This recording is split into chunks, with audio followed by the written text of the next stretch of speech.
roll call review of the agenda. Before I take roll call, I just want to congratulate those that were reappointed by the governor to be on this council.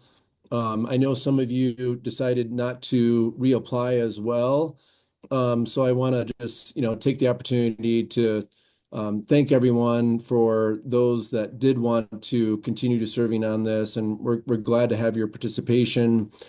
And then a few folks on my list that did not reapply, I want to give, and some of you are here actually, but a big thank you to Ethan Buchholz, Christy Belton, and Scott Jones.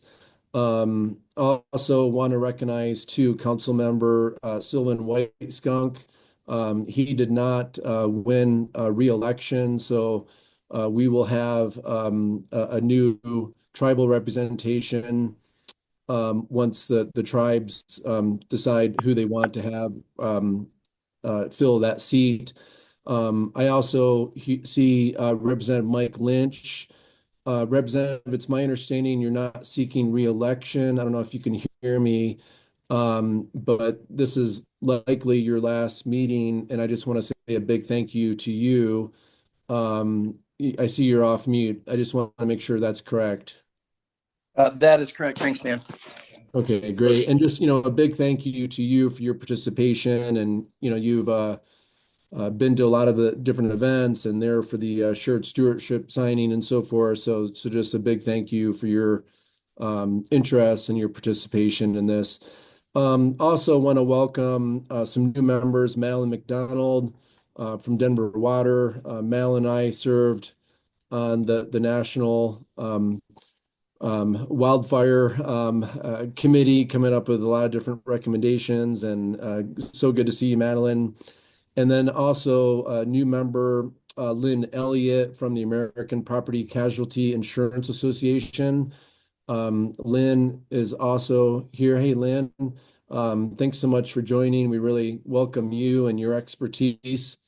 And maybe, when actually, before we do roll call for the new members, you want to maybe Madeline and Lynn, maybe just introduce yourselves and let us know a little bit about yourself, and then we'll move to roll call. Does that sound good?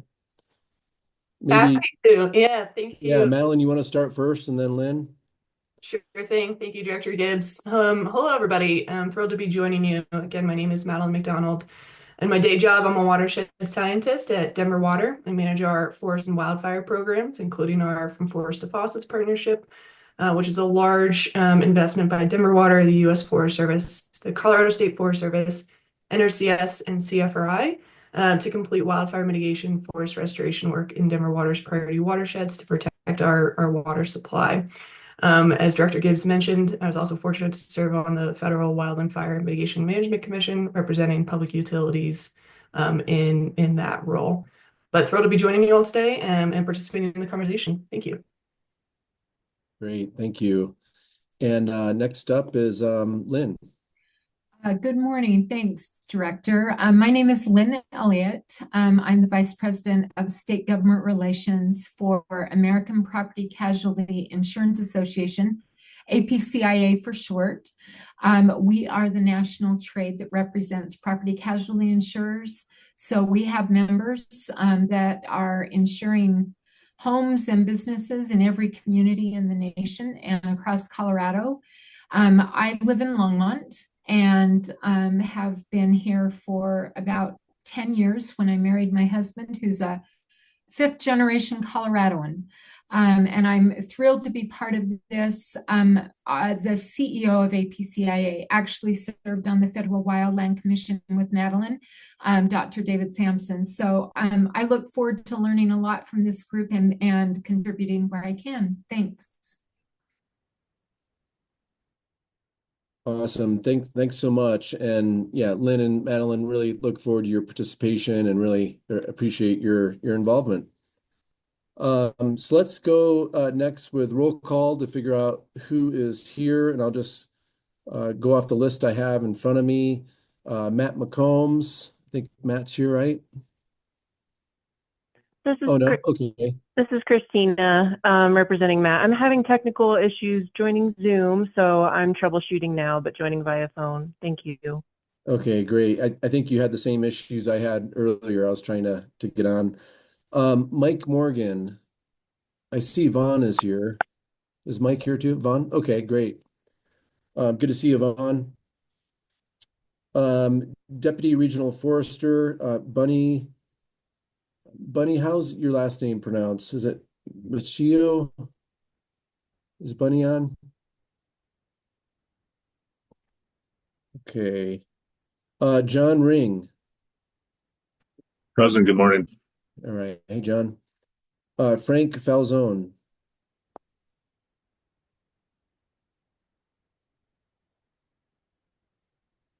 Okay. Samantha Albert. Good morning, all. Thanks. Hey, Samantha. Council member Stylen White Skunk. As I mentioned, he did not win his reelection, but really appreciate his service. Commissioner Abe Layden. Good morning, everybody. Hey, Commissioner. Commissioner Jody Shattuck McNally. I see Jody. Hey, Good Jody. morning, everyone present. Commissioner Clyde Church.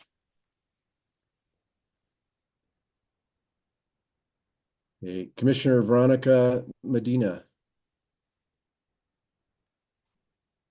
Okay, Katie McGrath Novak. I think Katie's here, right? Good morning. Hey, Katie, how you doing?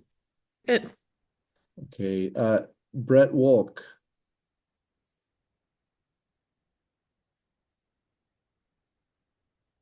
Okay, Madeline McDonald, welcome. Amy Moyer, good to see you. Good morning. I'm here. You get any snow in Carbondale, Glenwood Springs area? A little bit up high. So here we Yeah. go. I know, we're the same way in Summit County. I see Mark Morgan. Good to see you, Mark. Good morning. Good morning. I see Paige Lewis. Good to see you, Paige. Good morning. That's a stunning background. What mountain is that?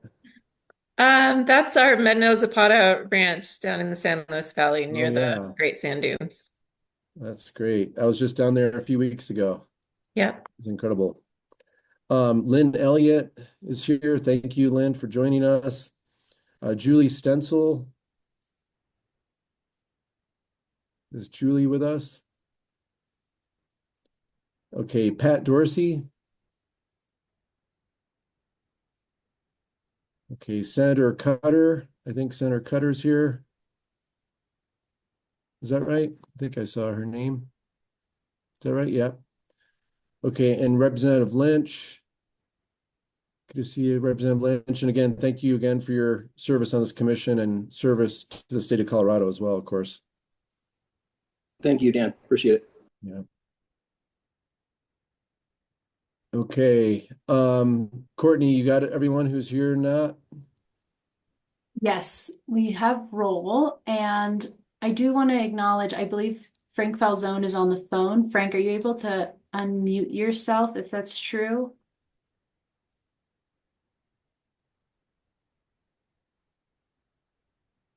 All right, well, there's a few more people I know attempting to get in, Yeah. but either way, we do have quorum, so we're able to move forward, Dan. Okay, great. Awesome. Thanks, Courtney. Okay, next up is to approve the July 24th, 2024 and 30-year visioning meeting minutes. Do we have a motion for that? I'll still move. Okay, motion's been made. Is there a second? I'll second that. Okay, great. All those approve those minutes, say aye. I Aye. Aye. Anyone opposed, say no or nay. Okay, great. And so just for clarity, Jody, I think you were making the motion for both the July 24th and the 30-year vision, right? Yes. Yeah, so we just wrapped that into one. Okay, great. So next up, do we have Julie Shapiro with us? Yeah. So Julie is here to give a presentation about the Colorado Outdoor Strategy. It's something that she will give us an overview, but very, very important for the Department of Natural Resources and a lot of different stakeholders in the state of Colorado. And I'll just kind of turn it over to Julie. Julie, if you're ready, there you are. Great. Yeah, thank you, Director Gibbs. Actually, I am going to turn it over to Allie Lurch and Jody Okay. Kennedy. So it's kind of a team approach today to help Great. build some additional context about how this might connect to the Forest Health Council. So Allie, Yeah. and Allie's going to share slides because we were having a little trouble on our end. Yeah, Okay, thank great. you so much. So good morning, everyone. I am grateful to be able to share and open up this presentation. Tim Mock, our Deputy Director, and Tim Brass could not be here today to talk about the Colorado Outdoor Strategy, so I get to fill in. But before we dive in, and Courtney, I just shared the presentation with you also because I'm having trouble sharing my screen at the moment. So if you could troubleshoot a little bit while I introduce the topic, that would be great. And if not, Julie, right after I will dive in. But the Colorado Outdoor Strategy was initiated in 2020 through an executive order from Governor Polis. And this executive order called for the development of this strategy and also the formalization and creation of the Regional Partnership Initiative and the Interagency Council. This has long been a priority for the Department of Natural Resource and the Polis administration.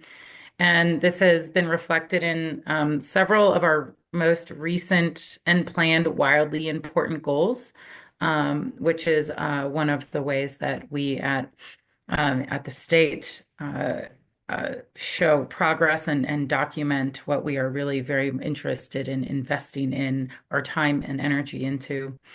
So this strategy is intended to help guide the work of the regional partnerships and the Interagency Council. And just a few other points before I turn it over. This is just truly born out of a recognition that our state needed a more coordinated approach for tackling high-level wildlife conservation and recreation management goals. It's our hope that this strategy will provide the state with these high-level goals for moving actions forward to enhance biodiversity, improve management of recreation, and also advance climate resiliency actions. So with that very high-level overview, I believe I'm going to turn it over to Jody to talk about the vision. Yeah, thanks, Allison. Really appreciate that introduction and excited to be here this morning with you all. So I'm Jody Kennedy. I manage the Outdoor Regional Partnership Initiative for Colorado Parks and Wildlife. And today I'm really presenting as part of a larger team of convening partners who have been leading this effort to pull Colorado's outdoor strategy together, which includes Colorado Parks and Wildlife, Great Outdoors Colorado, Department of Natural Resources, and the governor's office. And it's definitely been a team effort, which I'll talk more about. But as Allison said, with a great introduction, essentially the purpose of the strategy is to help support and align efforts of individuals and organizations working across the state to advance conservation, outdoor recreation, and climate resilience. So this is a great opportunity to connect with you all. And you can go to the next slide. Well, as you'll hear in this presentation today, Colorado's Outdoor Strategy is really about elevating common and actionable goals, amplifying regionally rooted efforts, providing data, tools, and resources to support our work and help inform decision-making, as well as advance coordinated statewide strategies and investments in the outdoors. And I'll run through kind of the opening vision and why we're doing this and the high level what, and then I'm going to turn it over to Julie Shapiro to really kind of dig into the nuts and bolts and resources of the strategy. So the vision of the strategy, which you see here, is that Colorado's Outdoor is to ensure a future where our outdoors, people, community character, and way of life endure for generations to come. This vision is intentionally very broad and very high level and meant to be kind of encompassing, again, of a lot of the work that's happening around the state and a lot of the things that we all care about. So next slide. So this gets into the why, and there's a few clicks, and you can go ahead and just click. I think it's 3 clicks. With this group, I don't think I need to go into too much detail about why we're developing this strategy, particularly around like why the outdoors is so important to Colorado and the growing pressures that we're facing. I think you all are very familiar with those aspects of this strategy. I do want to hit on one key driver of the strategy, which is really trying to recognize the communities across Colorado are really unique and are all kind of approaching the outdoors in different ways and have different issues, including connecting people to outdoor experiences, keeping agricultural lands working, identifying the best and most appropriate places for conservation and outdoor recreation, supporting our healthy economies, including the recreation-based economies, as well as sustaining community character, and of course, addressing climate change impacts. These look different depending on where you are in the state. And as you'll see today, the strategy really tries to respect those community differences and incorporate them into this long-term vision. So you can go to the next slide. So what is the strategy and how does it do all these things? As we like to call it, and you all have probably heard this before, we refer to it as a regionally rooted statewide vision and action plan for conservation, recreation, and climate resilience. And again, it's really intended to help support and align efforts of partners across the state, recognizing that there's so much great work that's happening already. How do we support those efforts and bring more momentum and power to those initiatives? It's not intended to be prescriptive, but really a starting point for collaboration. And ultimately, as you'll hear more about in this presentation, it's really accumulation of resources, data, and tools that we're going to make available to all our partners. So you can go to the next slide. So Julie's going to really dig into kind of the outcomes of the strategy in more detail, but at a high level, really what this strategy is going to result in at the end of the process is we hope greater coordination and alignment across planning efforts. Again, milestones to plan and track progress, planning and management tools, resources and frameworks, and then again, a strategic funding plan for conservation, outdoor recreation, and climate. And next slide, we dig into who the strategy is intended for. And really, the strategy is intended for anyone in Colorado. Anyone can use the vision, the goals. There's a lot of language in here that we hope to see reflected and other efforts around the state to help champion these efforts to protect and enhance the outdoors. It's also for our partners, agencies at all scales, and organizations. We hope will use the technical resources that you'll learn more about to support your own planning and mapping. And then there's data and resources, again, that you'll hear more about. So the next slide, really we get into kind of who's been involved in developing this strategy. And I know there are folks in this meeting who have been really involved in helping us. And it's definitely been a big collaborative effort. So you can go to the next slide. We have both a steering committee and a technical committee who have been meeting regularly to really provide overall feedback and touch base on all the language that's been incorporated into the strategy. We've really been intentional about including broad interests, including agriculture, conservation, hunting and fishing, outdoor recreation, local governments. In addition, there's been extensive outreach to tribes and definitely outreach with consideration for equity, diversity, and inclusion. At this point, I think we've had almost 60 outreach meetings and presentations to organizations around. So it's definitely been a significant effort to really engage stakeholders and partners and make sure we're getting this right. So next slide. Another key element of Colorado's outdoor strategy is the Outdoor Regional Partnerships Initiative. And I hope many of you are familiar with the regional partnerships at this point. But the regional partnerships and Colorado's Outdoor Partnership statewide advisory body have been particularly important to involve throughout this process to help ensure the strategy's utility. So regional partnerships are coalitions that CPW supports through a grant program with funding for capacity and planning. And Colorado's outdoor strategy really offers resources for these coalitions as well as a statewide framework to help inform and strengthen their work. You can go to the next slide. So currently there are 20 coalitions that we're supporting through this grant program around the state, covering about 75% of the state. We really hope to continue to grow this program so that it does ultimately cover the entire state. But these coalitions really offer, I think, an exciting opportunity to bring those community needs to this effort and make sure that we're really reflecting the differences in the communities and advancing, what are the priorities and the situations on the ground in these different areas. You can go to the next slide. And now we're going to turn to goals, objectives, and milestones. And I'm going to turn it over to Julie Shapiro with Keystone, who's going to really kind of dig in again to the nuts and bolts and kind of the more specific details around outcomes of the strategy. Thanks. Go ahead, Julie. Yeah, thanks, Jody.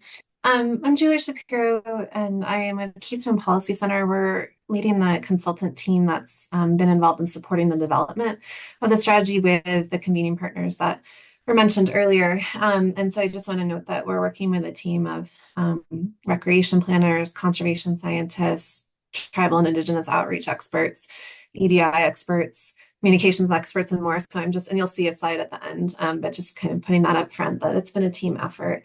Let's go to the next slide, and I'll walk you through, as Jody mentioned, some of the high level on the goals. So Jody mentioned that one of the big reasons behind the strategy is to help advance North Star goals, and there are 3 of them: climate resilient conservation and restoration, exceptional and sustainable outdoor recreation, and coordinated planning and funding.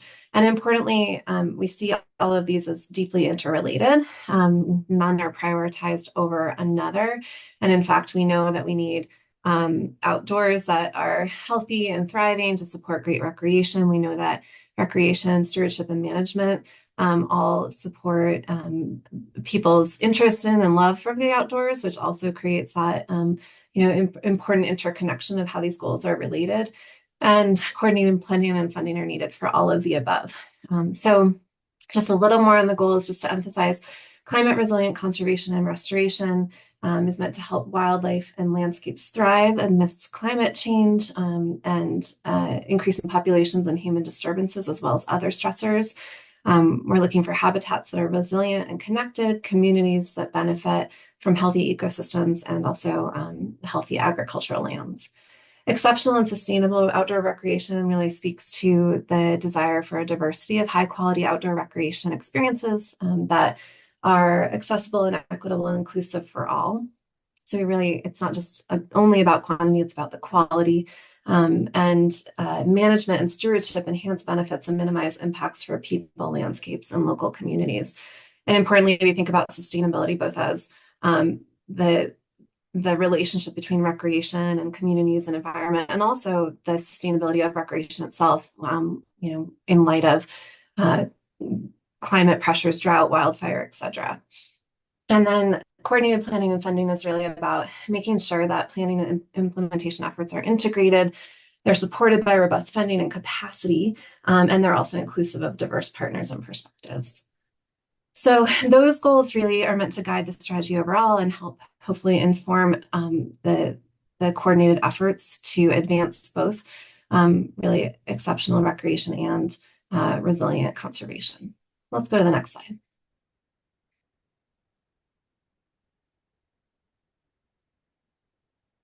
Thanks. So just a quick note on shared values. This is something our steering committee also worked on as well in developing the goals. The first one being that the outdoors are essential. And this really speaks to our recognition right from the start of the strategy and throughout that we need the outdoors. We love the outdoors. They're important for our people, our communities, our wildlife and other species, our recreational experiences, our economies, and more. And so that's really a founding value of the strategy. And then the other ones I think are probably fairly self-explanatory. The other thing I just want to mention as far as values and kind of philosophy go for the strategy is it's not intended to be prescriptive. It's really meant to set out these big North Star goals and support those, reaching those goals with the strategic funding, coordination, and data and resources to help inform planning at a variety of scales from local all the way up to statewide. So the strategy itself is not really laying out really detailed specifics on what should happen, but rather trying to support great decision making from a kind of smart from the start approach. Next slide.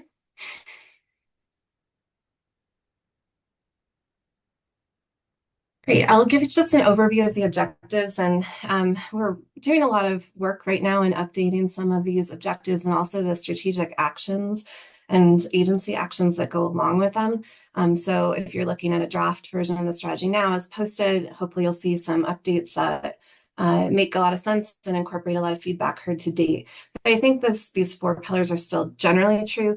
Achieve key outcomes for the outdoors. That's really getting at objectives that speak to the specifics of climate resilient conservation and restoration, as well as exceptional and sustainable recreation. So what are the things we're hoping to do to move the needle in both of those goal areas? And so again, we're working on specifics of how to get there, whether it's talking about increasing conserved acres or enhancing recreational experience and access. And so those are details we're getting into as well. And you can check out in the draft strategy and the final strategy. And then the other 3 objectives are really about the things you keep hearing us talk about, what the strategy is really about. It's about advancing strategic funding, thinking about how can we better align funding where possible, streamline funding, and really help make sure that funding is helping to drive towards those big goals. Catalyzing coordinated planning really builds on some of that work that's already happened through regional partnerships and any number of other fora out there that are really trying to bring together conservation and recreation voices, as well as wildfire and watershed health voices to the table to make sure that lots of different interests and perspectives are included. And so the actions under that are really about sustaining and strengthening coordination across a lot of different knowledges and disciplines. And then developing data and tools is something I'll talk about more in the coming slides, but in a nutshell, it's really about thinking how we kind of help raise up the playing field for everyone to make sure we have great data available to inform recreation and conservation planning and more. And so the work of the strategy has been in part to look at what data are available, to try to build some new tools and also identify the investments in data and tools that will be needed for the future. So that's a bit on objectives, and I think we're just going to spend a couple slides now on a little more on the data and tools as well. So we can go to the next slide. Great. Let's go to the next one. It's a very high level kind of coming soon preview. We have the strategy itself, which is a written narrative. Or a written document. And then another piece of the strategy is really this resource hub or toolkit, where we're trying to help bring together in one common place a lot of things that already exist, as well as add some new tools. And as I mentioned, leave some space for and flag the need for additional data and tools in the future. And this will really be a place where folks can go to as a hub, as hopefully a bit of a one-stop shop, including to branch out to other existing tools and platforms. And we've done work, for example, with the State Forest Service to say, how can we connect the State Forest Atlas into the work of Colorado's Conservation Data Explorer? How can we think about what the CWCB has done through the water plan and what we can connect there, because a lot of things have lived in very disparate places. So that's part of the work of this toolkit and of the resource hub. It will include a plan library that helps folks navigate all of the plans that are out there. We looked at more than 500 for this process. It will include a story map and links out to mapping platforms and tools, as well as new tools for tribal and Indigenous engagement and understanding opportunities for equity, diversity, and inclusion in the outdoors. So it's a place to gather a lot of information. And again, there's things that aren't there yet, but we've identified through a data, information, and knowledges roadmap to hopefully include in the future. It will also link out to a data dashboard, which will help summarize some of the data we were able to compile and some of the statistics and measures that may be useful, whether at a local level or at a statewide level, for understanding our baseline. Again, nothing's prescriptive, so it won't tell you exactly where we should be or what should happen next, but it'll hopefully help inform integrated planning. And then I think my last slide will be the next one. And this just kind of drives home this idea of bringing together spatial data. So we've been working with Colorado Natural Heritage Program, which hosts the Colorado Data Explorer, to bring together a lot of different mapping tools, whether it's co-treks and trails, or as I said, the wildfire risk maps, flood risk maps, with things like resilient connected landscapes, tools from the Nature Conservancy, recreation access maps from the Trust for Public Lands, new tools like the Conservation Summary, which is bringing together hundreds of different species layers into a biodiversity index to help us better understand patterns of biodiversity on the landscape, and also updated conserved lands mapping tools to better understand both where conserved lands are located, as well as kind of the quality of, or level of protection, and that's for both public and private lands. So again, keep saying this, but not prescriptive, but really a strong foundation for helping to do more integrated planning. With that, I think I'm going to turn it back over to Jody just to speak to where we're at on the timeline and a few acknowledgements. And then we want to open up questions as well as discussion. I think Allie's going to help us with this as well, to bring this back even more specifically to your work and how this relates hopefully to forest health planning as well. So Jody. Sure, thanks. Yeah, you can go to the next slide. So as you can see from this timeline, we're in Q3 of 2024, and really I think we're getting pretty close to being about halfway through this process, and importantly, we're getting to the end of having a draft strategy. So right now, the comment period closed on October 15th, and Keystone's been really helpful and supportive in sifting through all of the comments and all of the feedback we've gotten. And now we're incorporating that and making revisions, and have a final strategy out in early 2025. And then really turning our attention to trainings and conversations, and thinking about, what does implementation look like, which I think is going to be really important, and certainly a lot of opportunity for collaboration with key partners during that effort. So you can go to the next slide. Yeah, and then again, just to acknowledge all the work that's gone into getting us to this place, because it's definitely been a significant effort. You can go to the next slide.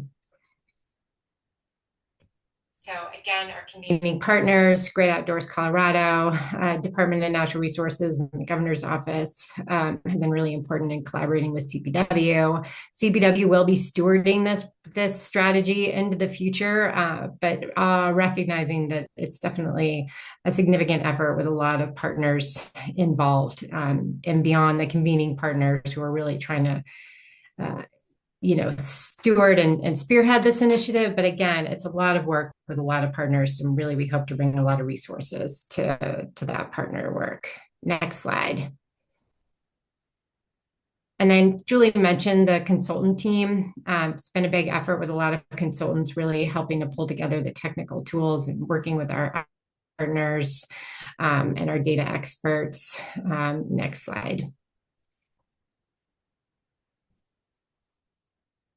And then here you can see the list of our steering committee members and our technical committee members as well. And I know a number of these folks are also members of the Forest Health Council, or their organizations are members of this council. And yeah, again, just really intentionally been trying to bring together a broad group of partners who represent really broad interests to really help achieve the goals of this, and think about, recreation and conservation, and coordinated planning and climate resilience covers a lot of ground. And so having all these partners has been really supportive and instrumental. Next slide. And that's it. Thank you. So I think you could probably stop sharing. And as Julie mentioned, we would love this opportunity to hear any feedback you have, and particularly just thinking about how we can coordinate with the Forest Health Council and how this can be beneficial to the work that you're doing. Plus just any thoughts or feedback or questions you have at this time. And we wanted to turn it back to Allie to help us kick that off as well, because we've had the pleasure of spending some more time with her lately at various events and trying to start these conversations. And so maybe Allie, you could offer some of your thoughts initially on these connections. Yeah, thank you, Julie and Jody, for a great presentation. And just really nice to dive into this together and really give us all, the idea of what this is and where we're going to go. I just wanted to start off because I had me and about 100 plus other folks, some of which are on this meeting today too, had an opportunity to go to Chaffee County and be a part of an event called the Connecting Colorado event that was also in partnership with the Rocky Mountain Restoration Initiative just a couple months ago. And we all had an opportunity to sit down in Buena Vista and go to 6 different tables and really dive into strategy and ideas of where we would like to go and maybe gaps too that exist within this whole structure that we all work with, where we talk about wildlife, wildfire, recreation, etc. And so we had some really amazing in-depth conversations at the Connecting Colorado event on the second day. And one of the things I just want to tap into is this big question that was asked to us, which was how might state leaders address current funding complexities, silos, and gaps? So I just want to talk about one thing that we got to dive into. And we really had this incredible conversation between 2 tables about how to align our state level grants and how to align them to regional plans, how to align the funding and the opportunities out there to the Colorado Outdoors Strategy as well. And so we identified well, we already made a name. They really pushed us hard to be creative and already make a name. And we identified a strategy called GAP funding, grant alignment, prioritization, and processes. And just how between these 2 tables of different stakeholders, we had our own separate conversations about just how to bring things together and how to get not necessarily just a single repository of places, but just understanding more the funding out there and how we can create connectivity between these funding sources. Maybe it's wildlife funding, maybe it's wildfire or forest resilience funding. But a lot of the conversation that happened at the table was the fact that what we want to do is to do projects and make investments with multiple benefits, right? Really reaching those 3 main points of the strategy, recreation, wildlife, climate resilience, and that those three values resonate honestly amongst a lot of these funding sources that are out there. So it was just a really in-depth conversation. And just to look at Director Dan Gibbs, I think right after that meeting, Dan, you had a meeting or you already started that process for us already, saying, yeah, this is a huge priority. So I just wanted to sort of start this conversation with this idea of this, this gap funding and all of that, but just that it really is this process right now, and this outdoor strategy is all of our strategy, right? And there's a place for all of us into it. So we're really looking forward to hearing from you too, any ideas or thoughts that you have after you hear our presentation today. Great. Thank you, Allie. Thanks so much for the presentation, Julie, Jody, and Allie. Really want to open this up now to see if there are any questions on what this is, what this isn't, just anything that's on your mind. But looking at some of you in the water community, in particular, Amy Moyer, who used to be my assistant director on water, I like to think of this in a very similar role and kind of idea as like the water plan, where it's not really a top-down driven process. It's very collaborative. It sets a framework for water and what we do in the state. And to me, this sets a really important framework on everything we do in the outdoors for Colorado. And it's not the state dictating to local communities how it's going to look like in your community, but through the outdoor regional partnerships, it's a great way to kind of localize and regionalize what's important to folks in your own community. So anyways, let's just open it up and see, what questions any of you may have. I know some of you have been deeply involved with this, and you're also probably experts. But let's just see what questions folks have or comments. Okay, Amy.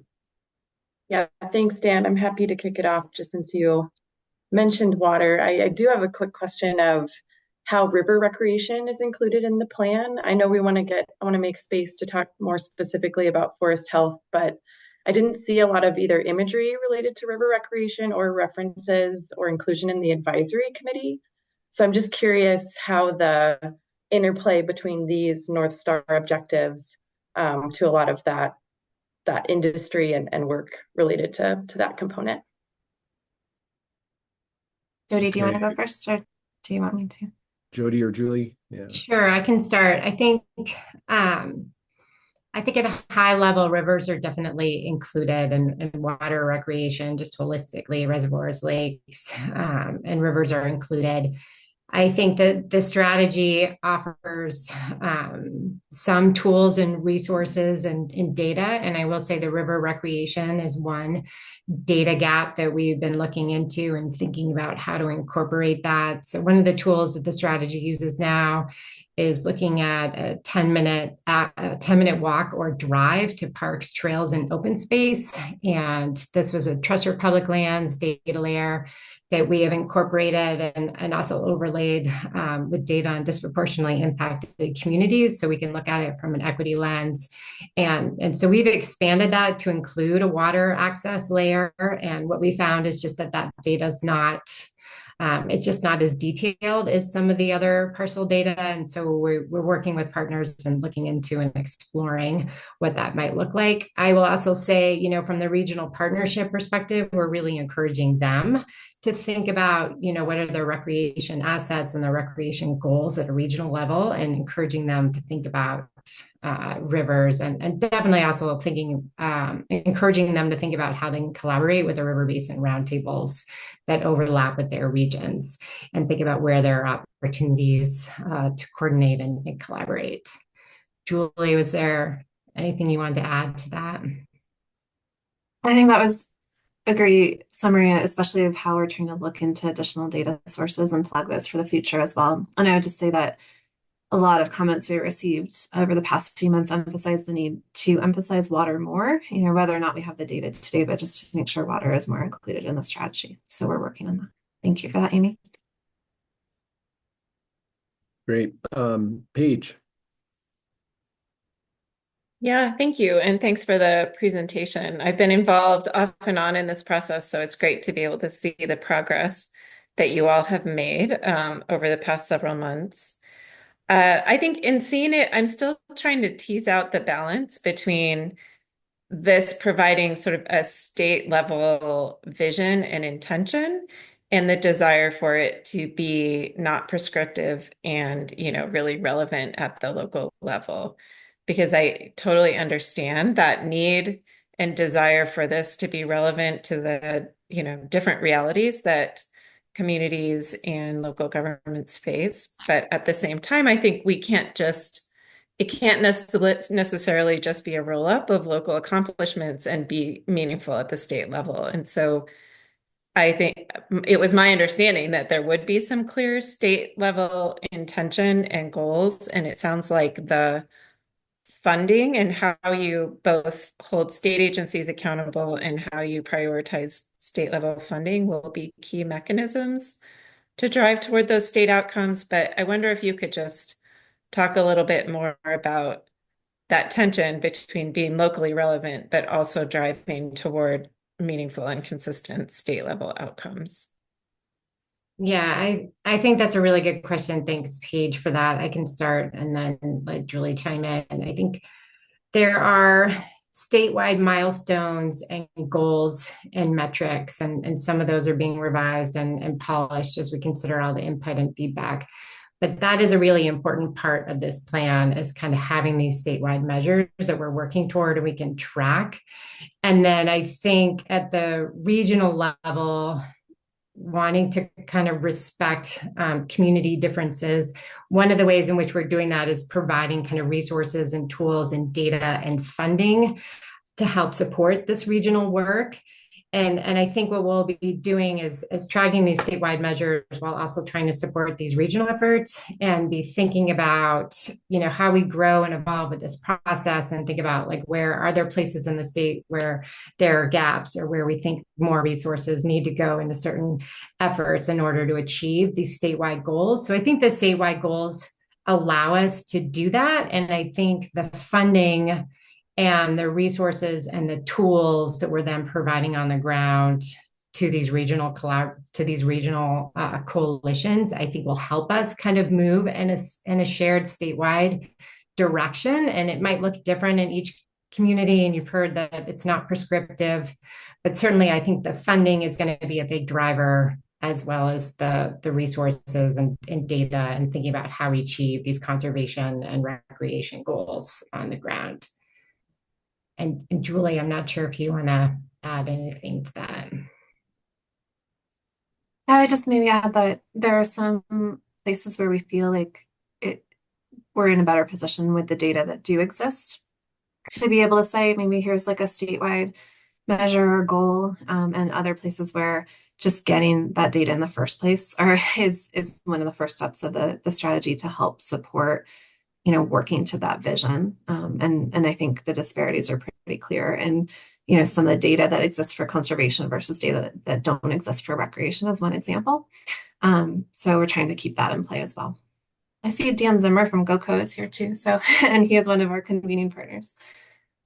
Yeah, hi everybody. Again, Dan Zimmer. I'm with GOCO and been working with Keystone and CPW as GOCO's project lead for this. And Paige, I just shared too, to your question or your concern there, that GOCO is currently updating our strategic plan, and we're looking very closely at Colorado's outdoor strategy and looking at how we can incorporate that, use that as a key decision point to inform our grant making. So thanks for that point you brought up. For folks, okay, let's Katie. Yeah, hopefully I didn't interrupt. I have been learning more about the Regional Partnerships Initiative. I had a conversation with the kind of coordinator of that recently, about how to connect those initiatives to forest health collaboratives through the Colorado Forest Collaboratives Network, and also through the Forest Health Council. And I saw you said you've got 70% coverage of the state so far. And I wanted to point out, I don't know if y'all are sticking around on the call, the rest of the call, but we have been developing a forest resilience planning guide, which is essentially like a community guide for gathering all the different partners and standing up a forest resilience plan in your community. So I thought that could be a cool opportunity to connect our work with the Regional Partnership Initiative. It could also maybe connect into the toolkit. I don't know exactly how that works, but that is also designed. The primary audience is for communities who are trying to stand up new collaborative groups, but it's also kind of with the hope that people in the legislature or funding people will be able to look at that and see what this process looks like and insert funding and support at all the different levels of standing up a community plan. So anyways, I don't know if there's a way to connect those two things more explicitly. I think that would be a really interesting path forward with this group and the Regional Partnership Initiative. Yeah, thanks, Katie. Great comment. And yeah, I think there's a lot of opportunity to collaborate and we convene. So each regional partnership kind of has a lead point of contact who meets with us monthly. And we're always using those opportunities to share out resources and planning tools.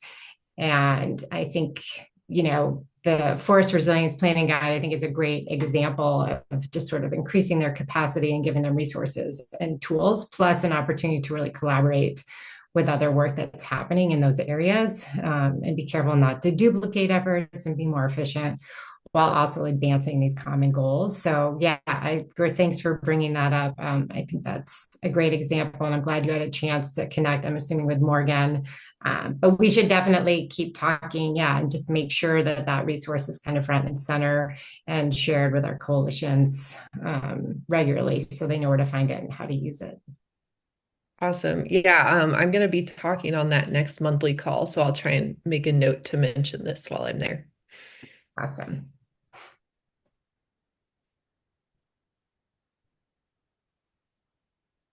Great. Question from Christina Burry in the chat. Thanks, Director Regarding Gibbs. how all these other, yeah. Oh, we can hear you now. Okay, great. Okay, cool. Yeah. So yeah, I think it's just where my mind is going is there's a lot of local efforts that are related but also different. And so I don't necessarily have a solution for this, but it's just keeping in the minds of, okay, there's all these local efforts that are related, a little bit different, and how do these local groups convene together? And I do think the Envision Chafee, that Connecting Colorado event brought a lot of those folks together, and that was powerful. But thinking about when they convene, like what is the ask? Like what is the alignment that they should all be working towards in relation to whatever their respective interest is, whether that's water, forest health, outdoor recreation, they are related. And so it's something to be thinking about. And that was the top of my mind was, okay, this is another local effort that, needs to tie in to the rest of the other local collaborative efforts. But really encouraging those local communities to be thinking holistically about taking advantage of all these local efforts and how they can align and build on one another. So just more of a comment than anything, but also just thinking about how, from a statewide perspective, how we can leverage these things to our advantage. So thanks.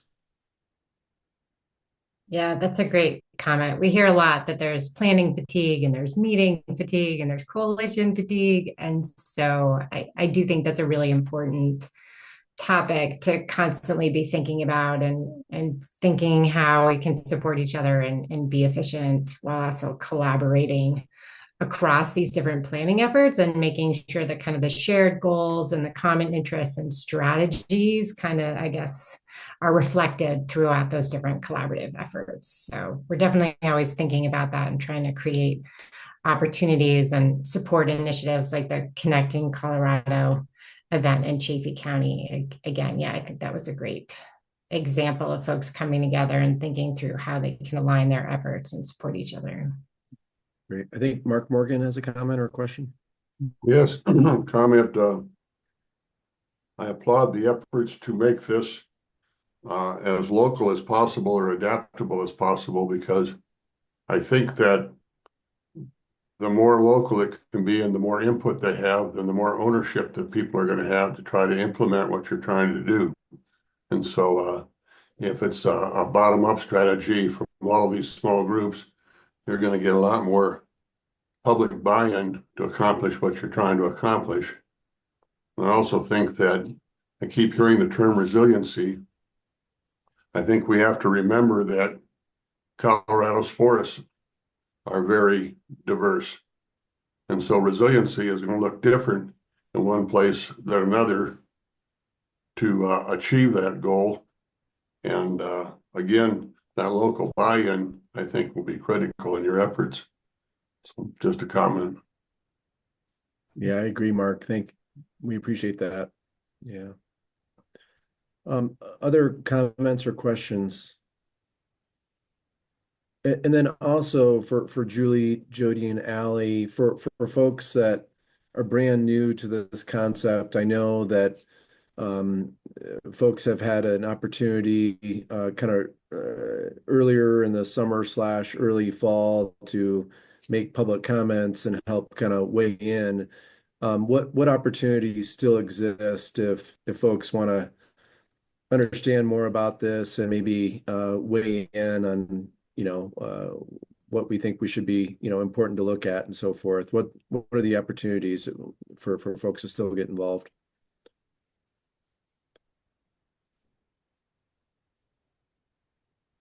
Steering contest with Jody. Thanks, Director. We did have a comment period open for about 3 months, which we just recently closed as we're trying to revise the strategy toward a final draft by the end of this year. That said, especially if you're hearing about this for the first time, we still welcome hearing from you if you have ideas. And particularly if you have ideas on really specific opportunities and agency actions or things that we might want to include that help us get at some of the things that were just being discussed about connecting, the work of this council with the strategies, vision, and goals around rec and conservation and climate resilience. So we can put our emails in the chat and just, reach out if you have ideas, just knowing that we all are also working on incorporating feedback. The launch of the strategy will be sometime next year. And I sometimes have been talking about this as we're just trying to get to the starting line. And it's not really the end point, because the strategy, like the water plan, as Director Gibbs kind of drew a comparison to, is meant to be something that, has longevity into the future, that's adaptable, evolving. And if a lot of what the strategy is putting into place, it is the opportunity for adaptive management, iterative conversations, collaboration. And so I think there's a lot of opportunities too, both at the statewide level and then again at the regional partnership level, to keep bringing ideas forward about how to make it real and how to connect all of these interests. So what gets written on paper hopefully sets the foundation for that.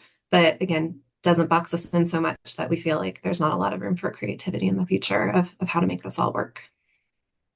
Jody, did you add anything? No, that was perfect. Thanks, Julie. Great. Well, thank you. Any last questions or comments before we move on to the next agenda item? Just kind of double checking here. Okay, see none. Well, thank you so much for joining us, Julie and Jody, and also Allie for your involvement too on this. As I mentioned earlier, this is definitely a big deal for the state of Colorado.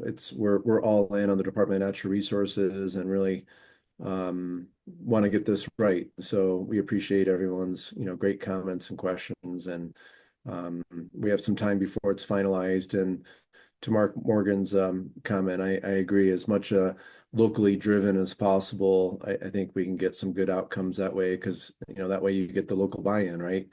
That's so important. Okay, well, thank you again. So next up, we have an update.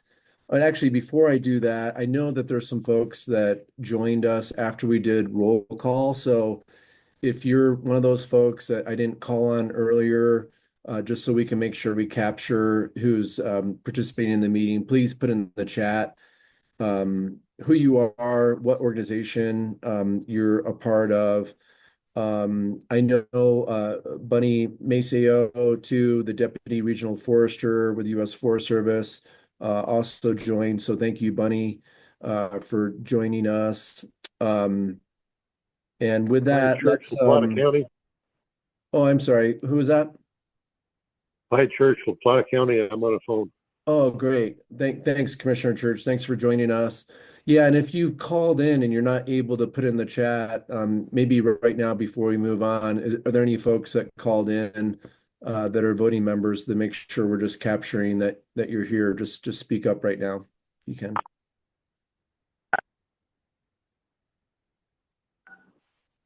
Okay. Okay. Hi, Dan. Oh, yeah. Hi. This is Bunny Maceo. I am on, Okay. as you mentioned, but I am on via phone. Okay, wonderful. Thanks, Bunny. Thanks for joining us. And actually, you're relatively new in your new position. Do you want to just give everyone a quick bio on you? Yeah, thanks. So hello, everyone. Sorry I'm unable to join via Zoom, had some technical difficulties. So I am one of the 2 new deputy regional foresters for the Rocky Mountain region. We've had lots of transition in our leadership team, and we'll continue to have that a little bit, but we're starting to get things solidified. I am not really new to the region. I spent almost 12 years here previously in multiple roles, and then spent the last couple of years in the Washington office before I came back to the region. My portfolio includes, at the moment, it includes recreation, engineering, budgets, grants and agreements, and strategic planning. So those are my big pieces of the portfolio, but we work really well together across the portfolios. Our other new deputy regional forester, Andrea Delgado, started 3 weeks ago. And then, of course, we have our new regional forester, Troy Heifecker, as well, who I'm sitting in for today. Thanks, Dan. Great. Thanks, Bunny, again for joining. We appreciate that. Okay. So next, let's move for an update. I believe Katie McGrath Novak will help be the lead on this, but update on the prescribed fire subcommittee. And I think Commissioner Jody Shattuck McNally will also help weigh in on this. But this is a subcommittee that also is really in line with the Colorado Fire Commission as well on their work on prescribed fire. So let me just maybe turn it over to Katie to kick it off, right? Awesome. Yeah, Commissioner Shattuck McNally and I will be co-presenting. I'm going to try to screen share real quick. See if I have the ability. Okay, I think that's working. Does this look how it's supposed to look? Awesome, Looks cool. great. So yeah, these slides were prepared by the Colorado Fire Commission and Peak Facilitation. And then Commissioner Shattuck McNally and I are just going to be presenting kind of an overview of some of the work that the Prescribed Fire Subcommittee has been working on. Okay, so for those who might not remember what the Prescribed Fire Subcommittee is, back probably over a year ago now, the Colorado Fire Commission invited members of the Forest Health Council to join in a joint subcommittee focusing specifically on prescribed fire, since we were both kind of talking about it. So earlier this year, the Colorado Fire Commission requested that the Prescribed Fire Subcommittee put together a prescribed fire strategic plan for the state of Colorado. So that's kind of been the big project this year. So we just did 6 strategic planning workshops. 4 were in person, 2 were virtual. And before going into those workshops, each of the registrants completed a survey where they were asked basically like, what barriers are you facing to prescribed fire? So we came up with 7 key themes out of that survey that we did in small group discussion. And then in those workshops, we also had full group discussion on legislative recommendations that we're kind of already going through. Oh, and then we also discussed whether or not to set pile burning targets, which I believe the Colorado Fire Commission had suggested. And then in the workshops, we were like, what do we think about that? So these were the 7 key barrier themes that we had identified through the survey. And Commissioner Shattuck McNally and I are going to go through each of these and kind of give you the highlights. So this just shows what we discussed at each of the workshops. So if you see a single X, that just means that we broke people into breakout groups and talked about it in smaller groups. And then the double X means that there was so many participants who wanted to talk about it that it was discussed in a full group. All right, so we asked people in the workshops to kind of rank which ideas out of these key categories were the most urgent and the most important. So we're going to go through those first, and then we'll talk through the ones that were considered a little bit less urgent or less important. So starting with the topic of liability, these were a couple of the key ideas that came up under that broad bucket.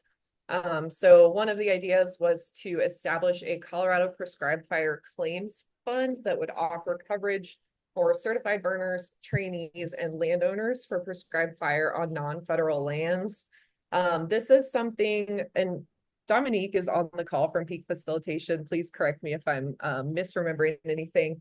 But this is something that's already been drafted in the legislature, I believe, and it would be to start with like $1 million claims fund that hopefully would grow over time. You would have to meet certain requirements in order to be able to use this claims fund. And there's a couple other specifics that we can get into if people are interested.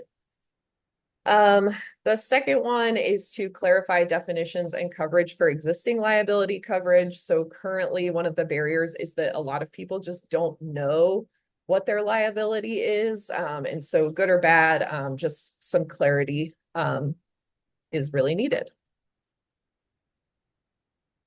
Continuing under the topic of liability, one of the recommendations is to establish a legal framework to allow for shared or pooled insurance and liability coverage.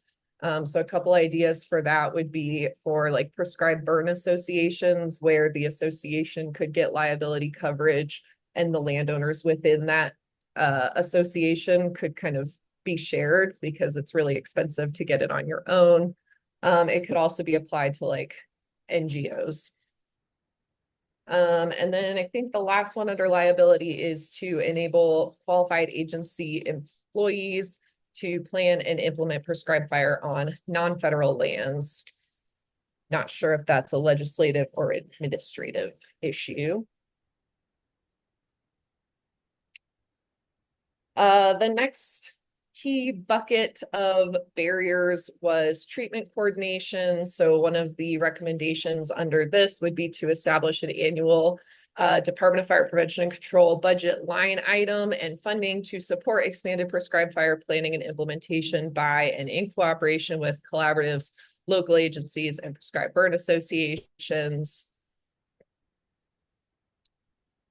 And then this is the second of three. Still under treatment coordination, a recommendation is to create and distribute reference resources to support and facilitate coordination of treatments, such as cross-boundary agreement templates, sample burn plans, mitigation plans that account for participation by multiple entities. And so this is essentially, I think, to reduce the administrative burden on burners, especially when they're doing cross-boundary work that can be some of the most impactful work. And then the last one under treatment coordination is to establish a Colorado Prescribed Fire Task Force to support prescribed fire implementation and to provide rapid response to implement prescribed fire when everything aligns. So I moved through those really quickly, but we'll have time for Q&A at the end. But next, I'm going to pass it over to Jody to cover the next couple of big buckets and recommendations, and just let me know when to switch the slides. Yeah, thank you, Katie. I appreciate it. I was going to ask you to just, instead of having to do share screen and do all that, but thank you all. And it's been great to serve on this subcommittee with the Fire Commission, and Katie and I have, I've really enjoyed the conversations, and thanks Dominique for being here today and for all the folks helping facilitate the conversation. I'd like to note for my commissioner colleagues online, Commissioner Leslie Dahlkamper is serving on the Colorado Fire Commission, and she's been instrumental with that commission, and we have conversations offline about this quite often. So, the next treatment, or the next major topic area, was public and political outreach. And so the suggestion is to develop and make widely available a database and map of completed and planned prescribed fire events, as well as a living map of active and near future events with anticipated smoke impacts. And I think that is helpful. Also with folks, sometimes you get calls like there's smoke in the air, what's going on? If there was a resource for people to go to and be able to answer constituents or concerned residents' questions, I think that's kind of a good tool to have. The next one, and so that also, I think it's important. We talked about how engaging public and political connections, just to make sure they know about these maps and have a lot of communication and make sure they know about this database and the resources available, and kind of doing that outreach. I think that's important. The next one is permitting. If you could advance that. Great, thank you, Katie. Which is establish a minimum time, which is the next major idea is permitting, and it's establish a maximum time frame to issuance of permits and the smoke and the air curtain burner. You know, I just witnessed, I was up last week and this week up in Red Feather area. The Colorado Division of Fire Prevention and Control is up there with that brand new big, huge air curtain burner that they're gonna move around that can do 3 to 5 tons of slash a day. And they had some red flag days, but I was up there, it burned yesterday on Monday for half a day. And just talking about those permits and the smoke permits versus are they different types of permits, and looking at that and how we kind of deal with that. And also a question is, and I just bring this up on the side, not all counties have smoke preparedness plans, and that might be something to bring up to talk about as well. And then establish exemptions from permitting requirements for prescribed burns of certain maximum size or in locations that are within federal air quality attainment standards. And that would be, for example, parts of Larimer is a non-attainment, but there's certain parts of Larimer that are in the different kind of attainment area. And so can the permitting and the permits and that have different standards and address that, because one size does not fit all with this. Then the training and certification is the next, if you could advance that, the next topic area. Establish a research program to identify why people do or do not burn after they have received a certified Colorado Certified Burner class. And that we think is more of an administrative kind of recommendation. And that was just kind of a suggestion there. And then ideas that were less urgent or less important, but still something to think and talk about. If you could announce, move on to the next slide, is the providing for treatment coordination, providing funding, a template, and a deadline for local collaboratives in each DFPC region to do a rapid assessment of opportunities for prescribed fire and create a 3-year burn plans to guide coordinated treatments on non-federal lands, building on existing CWPPs where available, and engaging with local fire partners, including fire district sheriffs and county municipal staff. And that would be more of an administrative kind of idea. And then again, with treatment coordination, the next idea would be, and I'm hoping, Katie, you're moving because I'm looking at my slides and not where you all are at. Prioritize prescribed fire implementation funding for projects implemented by collaboratives, prescribed burn associations, and cross-boundary or cross-agency efforts. And that would, again, is more of an administrative suggestion or idea. And then some of this major idea, but on the lower part of the list is establish a with treatment coordination. As you can see, there's a lot of treatment coordination ideas. Establish a multi-agency prescribed fire working group to discuss ongoing challenges and opportunities for prescribed fire, and make annual recommendations for change, including insurance entities and local elected officials, to increase understanding about and engagement in prescribed fire efforts. And again, that would be more of an administrative idea. And then the next one is, again, one of those major topic ideas, but at the bottom, lower end of the list, is with training and certification, establish a Colorado cross-agency certified burn boss training that leverages the strengths and expertise of relevant state agencies to ensure that there is a comprehensive training content and statewide awareness of these training opportunities. Again, another administrative item. And then again, along with training and certification, enable easier transfer to Colorado of prescribed fire certifications from federal agencies and from states with similarly robust training standards, and streamline that training recertifications for individuals who have already received Colorado training certification or interagency equivalent. Again, a lot of these are administrative suggestions. And then again, with the public and political outreach, is develop a living statewide prescribed fire messaging reference document for collaboratives, local agencies, and others to use, and augment that provides templates, timelines, lessons learned, and recommendations for success in creating community acceptance of prescribed fire and use overall. Another administrative suggestion. And then again, with public and political outreach, is establish one or more demonstration units each year in all DFPC regions to showcase prescribed fire implementation and impact, and invite local officials and collaboratives and others to participate in events and visit these instructional sites. And then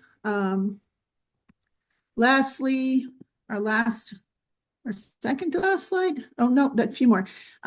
Establish science. So again, with permitting, establish science-based weather conditions, fuel standards, and allowable thresholds of marginal conditions for local governments to reference when making decisions on permits for prescribed fire events.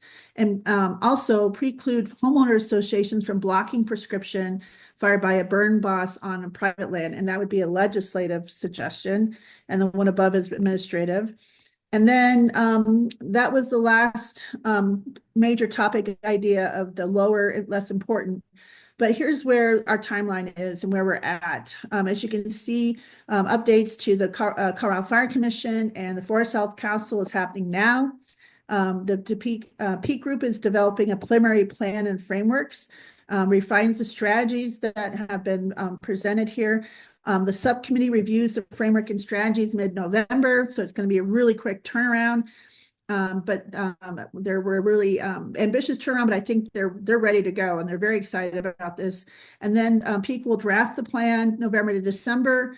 The subcommittee will review plan, provides feedback mid-December, and then it's going to be revised in December and January. And then the Colorado Fire Commission reviews plans and finalizes plan content. And then at the end of January, hopefully, Peak will finalize and distribute the plan to us all. And I'm sure that will be one of those first groups. So if we can go to the last slide, Katie, certainly welcome the feedback. We'd love to ask these 4 questions. What do you like about the preliminary strategies? What questions or concerns do you have about the preliminary strategies? Is there anything you could not support or definitely not support? And is there anything missing? So Katie, I'll go ahead and let you manage the questions, or we both can answer them. And thank you all for listening. It's been a really robust and great subcommittee to be on. And I really appreciate all the folks and their engagement on that committee. Yeah, thanks for the presentation. That was great. And Katie, I'll kind of turn it over to you to help facilitate any discussions next. Right. I'll stop my share just so I can see who's got hands raised. But if anyone needs me to reshare to show any of the slides, just let me know. Yeah, I see Abe Layden with a raised hand. Great. Thank you, Katie, and thank you, Commissioner. I just continue to be so impressed with Commissioner Jody Shaddock McNally for her effort, passion, work, and enthusiasm. And as a commissioner colleague, I know you're so incredibly busy with your normal Larimer County duties. It's an honor to see you really work so hard on this critically important issue. This remains top of mind for me as a commissioner, and certainly in my role here. I heard a lot about administrative processes as we approach this abbreviated timeline. Probably no surprise to you all. I'm far more interested in implementation, and I certainly support all the recommendations around the administration of this process. But I would anticipate that the hope and expectation is that we get into an action-oriented implementation phase. Where we're actually facilitating prescribed burns in a safe and productive way. Yeah, thanks. I totally agree. I think that's everybody's end goal here. And just to clarify, the barrier areas were based on what is preventing people from implementing the things that they have planned, because I think one of the things that we're seeing a lot from groups on the ground is that like they've got the plans ready to go, they know exactly where to burn, they know what they want to burn, but there's all these different administrative things in the way of actually getting the work done. So hopefully the administrative stuff will lead straight into implementation and we'll see those results on the ground really quickly. Hey, Katie, can we just ask maybe Dominique quick, see if we missed any key points with our presentation since she's here? So I just wanted to see if Dominique had any other points you thought we should emphasize from the presentation since you're here and been facilitating. Or any of the other members who are hiding out here. Go ahead. Yeah, absolutely. I'd say that all these are strategies that we've heard today, and as Pete develops the plan with the prescribed fire subcommittee, we will start to input tactical level actions. So this is really just high level, and over time we'll be able to kind of weed out some more specific actions that will eventually become implemented. And one of the strategies was to identify somebody that will help manage this process over the course of time to see the results of increasing the pace and scale of prescribed fire. So thank you for that comment. Definitely top of mind. Cool. I see Paige next on my screen with a hand up. Yeah, great. Again, really exciting to see the development of this process. I'm really happy to see that the recommendations are addressing sort of the full suite of fire practitioner needs, all the way from sort of non-governmental through all the levels of government. So that's really great. And I also just want to thank, I think my colleague Parker Titus is on the phone, so he's been really engaged in this process. So appreciate all the time that he has spent on this. I just have a couple of questions. One is in relation to the upcoming legislative session. I know that work is underway on the liability claims fund, but wonder if any of the other ideas that might require state legislation that are captured in here, if the report might be done in time to see any further action in this upcoming legislative session. So that's one question. And then the other, I saw a lot of references to DFPC, which makes total sense, but also wondering what the State Forest Service's role might be in implementing any of the recommendations.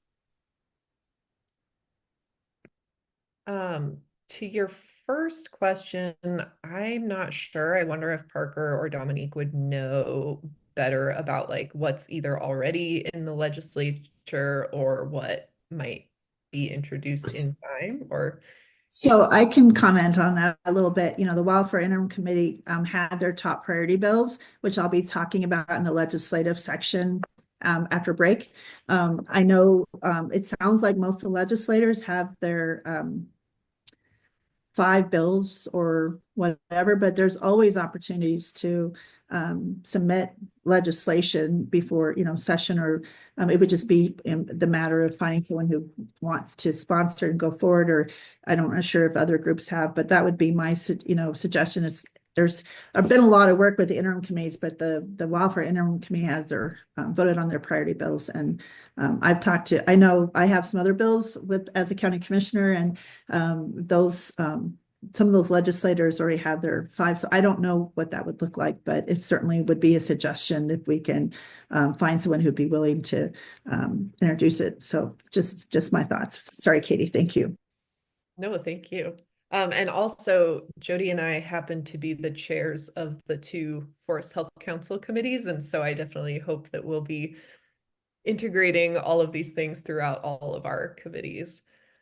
Does anyone else have anything to add on that question before I get to Paige's second question? I could add a little more. There were 2 legislative recommendations, the claims fund and training slash certification reciprocity that were originally two different bills.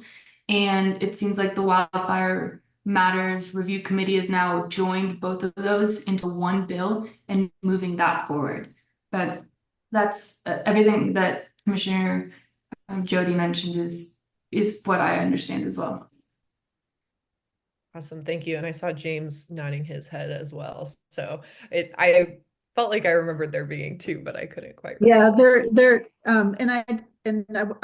they did merge them all, and they did that with some of our Forest Health Council bill that kind of merged things because they had like 10 bills they were really priority. They had a lot of ideas and trying to merge that. So, but yeah. And then to your second question, Paige, and again, anyone fill in as much as you want.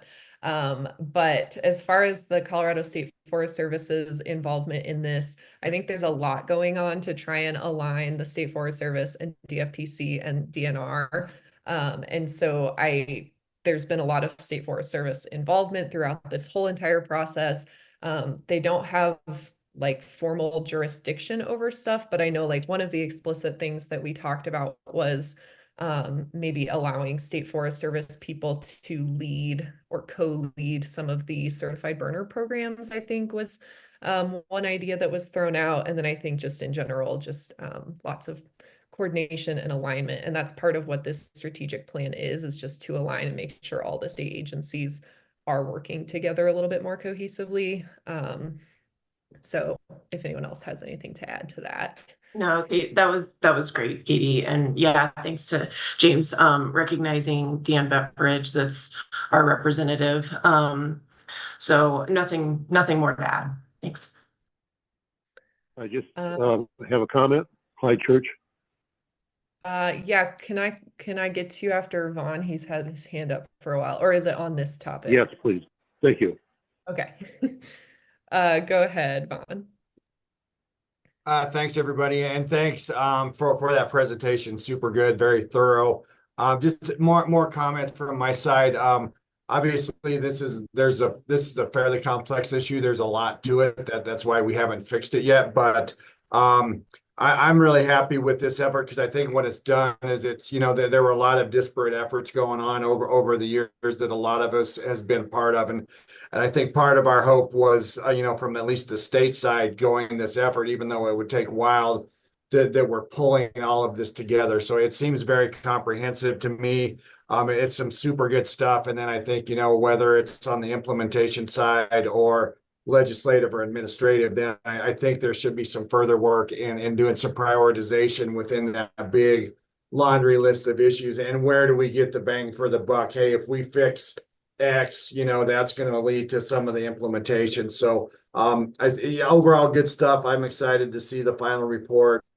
And then I think, and not speaking for Christina or Dan or anyone, I think to Paige's comment, they're looking at what the state agencies can do when it comes to our specific projects, but then also are there opportunities to get out and help all the other partners around the state, and even things like, one thing, Christina, that came to mind for me was State Forest Service is, your folks in particular are going to be designing a lot of those fuel treatments, forestry practices on the ground, and if there's going to be follow-up prescribed fire, whether it's pile burning or broadcast, we should have all the right folks coordinated together there from the start of that project design, so that when we're ready to burn, we can do that. So just a few thoughts from my standpoint, but glad to see it moving forward. And thanks to everybody that's been part of that effort.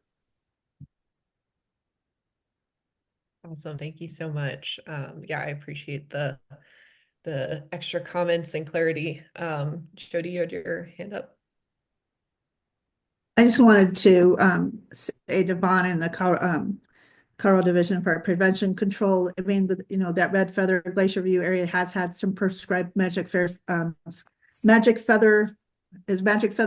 prescribed burn, but the work and the partnership that you all did this last week and last week and this week with that new air curtain burner and the coordination to do it with the Fire Prevention District and the Homeowners Association, they're really working evacuation routes. I can't tell you how impressed I am with the partnership from all the way down and all the agencies, and just the professionalism of your team up there, and the in coordination with those amazing volunteers. It to me is kind of having the burn area or the burn permits and all of that. It's just really impressive, and I think a good example of how this could build up to having that prescribed burn because the mitigation work had been done. I just want to commend your department with your partnership with that group. It's been absolutely amazing. Very impressed.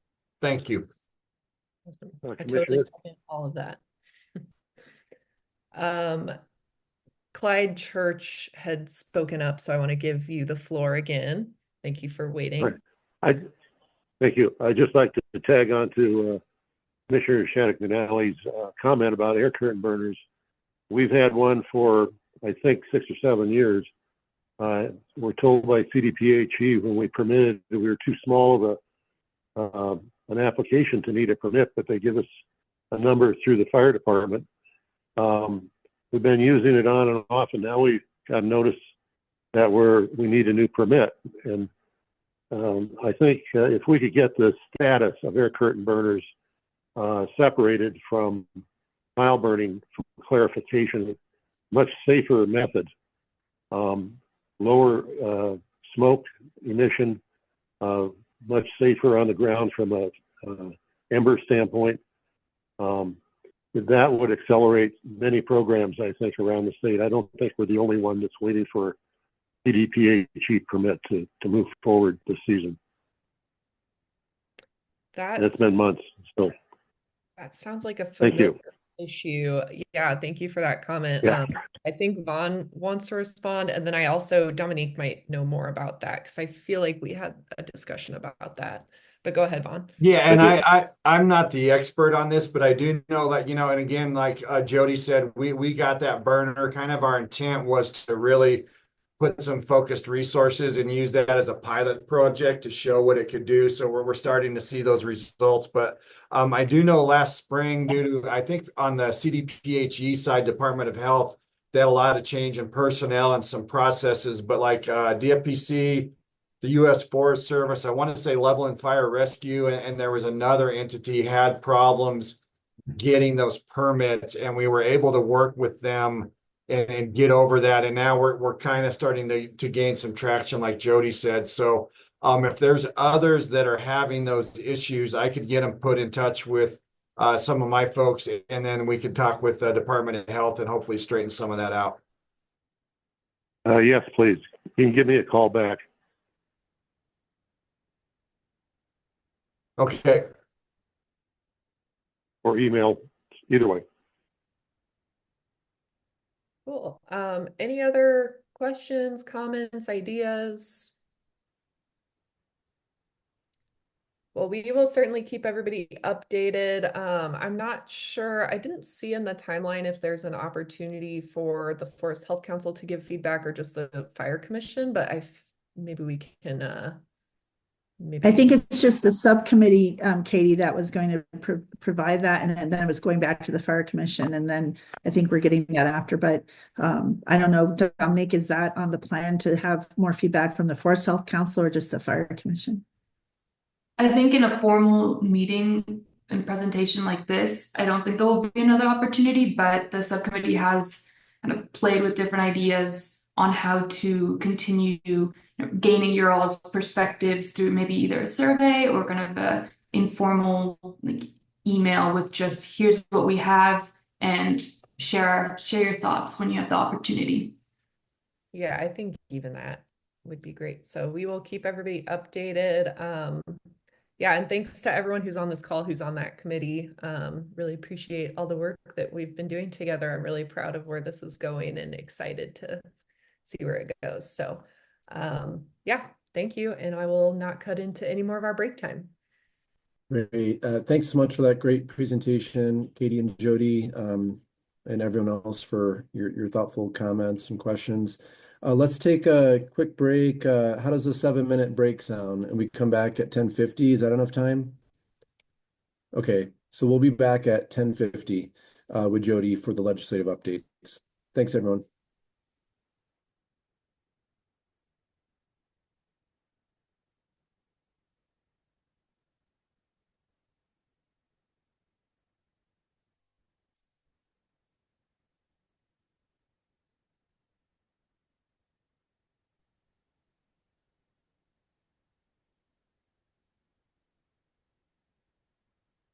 Okay, welcome back, everyone. Hope your break was good.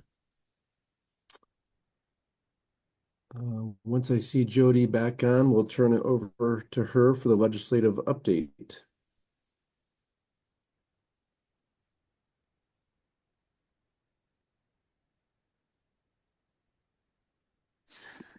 Thank you, Mr. Chair. Appreciate it very much. Great, the floor is yours.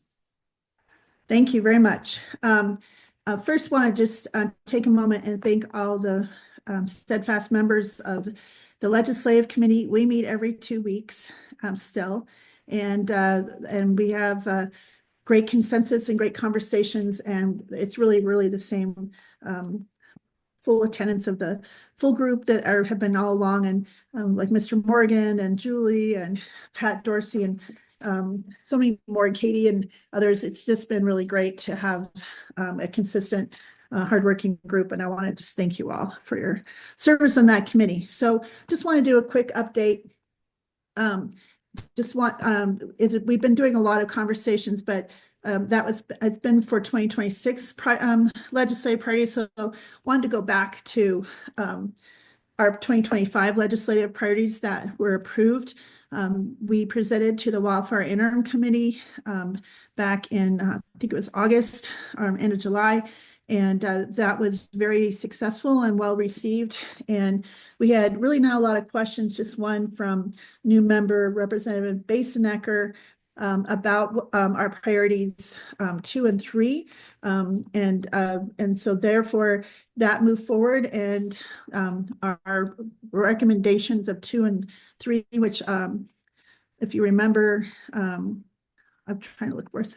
I pulled that up. Sorry, that was the forestry internships and also kind of the CSU extension kind of workforce development or programs to expand and getting youth out into the landscapes and updating that. So that one of the priority bills out of the Wildfire Matters Committee is the Bill C, which is got representation or sponsorship in the House from Representative Basenecker and Representative Velasco, and then also in State Senate we have State Senator Marchman, and thank you to State Senator Lisa Cutter, who's on this call. Grateful for your service on that committee, as well as Representative Lynch, and thankful for that. And so this bill is being called, not sure if it has a name yet, but it's going to be a bill for an act concerning workforce development in natural resources, and in connection, therefore, supporting the Colorado Cooperative Extension Service and other government and industry partners in providing career wellness, awareness, education, internships, and forest health to youth and young adults, authorizing the Department of Public Safety to award grants for basic firefighting certificates and for instructor training, and to develop a program to train instructors to teach firefighting certificate programs, and authorize Department of Safety to develop an outreach program to promote fire career services. And so this kind of all, if you look in this section 1, it also adds the expansion of 4-H programs and curricula in forest health and partnerships with forest health industry, local school districts, higher education institutions, conservation districts, the Colorado State Forest Service, and the Division of Fire Prevention Control, and the Department of Public Safety, and others to facilitate career and workforce readiness and entry into forest health careers. So I won't go into all the details, but very excited that our recommendations went forward on those 2 priorities.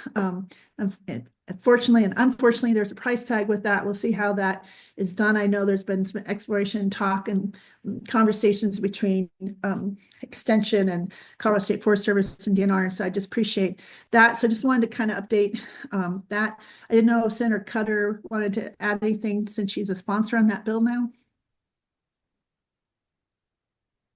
just in case she wanted to. I don't see her, but anyway, so that, just wanted to update that.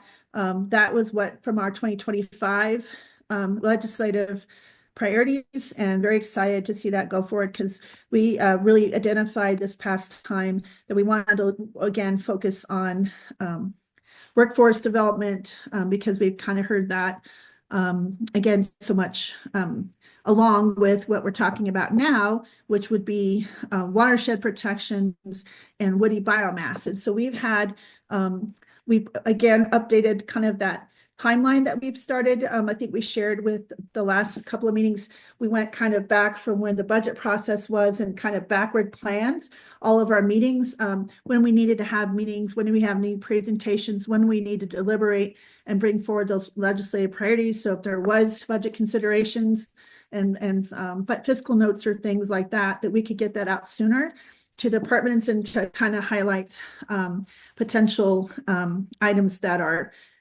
going to have fiscal notes. And so that has been going very well. We kind of backed it up from the last time we had last year. As you know, we way earlier had our recommendations ready. And this year we're already through our presentations and some priorities are starting to already form. And this year we've had presentations on really focusing on woody biomass and watershed and watershed protections in connection with forest health. So we've had presentations from folks from all around the state that I hope that you all go and look at our meetings, because I think they're very impactful presentations. We found them powerful and very informative. One of them was from the Upper Yampa River Conservancy District, which was showing kind of post-fire flooding and how that's impacting some of their water supplies, and then that the pictures and showing some of that from up in that part of the area. It's was a good reminder of smaller districts that have a lot of need and not as many resources. Then we had from the Colorado Springs Utilities, which was last week or 2 weeks ago, which was again very informative, showing that their whole water supply is based off of a couple of reservoirs that are really threatened by wildfire. If there was anything, they don't have a river that really comes through there. And again, showing kind of that connection between forest health and wildfire mitigation and watershed protection. And so I thought that was really, again, another really important presentation. Larimer County, my county, is doing a water master plan and has prioritized watershed health and really brought up the talk about forest health in that plan. And we are looking at prioritizing work in those major watersheds. As you know, we had another fire in August, end of July, August, Alexander Mountain Fire, which again impacted a major watershed in Larimer County along the Big Thompson River. It burned right down to the Big Thompson River, and now we have some areas of need that will be a high risk for some of those residents for post-fire flooding in the spring. And then we also had a presentation from there's 2 counties doing some biomass studies. Boulder County is doing just a regular completely biomass study and with a different consultant. And those consultants in Boulder County are talking with my county. We received a Department of Local Affairs grant, $200,000 to do a woody biomass study and a strategy project. And we hired a director of consulting from Cambion to come out. She's been out, she's from out of state, but she's been coming in and meeting and doing interviews and seeing some of these sites. And they're working with our Office of Emergency Management, the Mitigation and Restoration Coordinator for Larimer County. And that study, we got a highlight from that. And that study is going to be finalized towards the end of the year.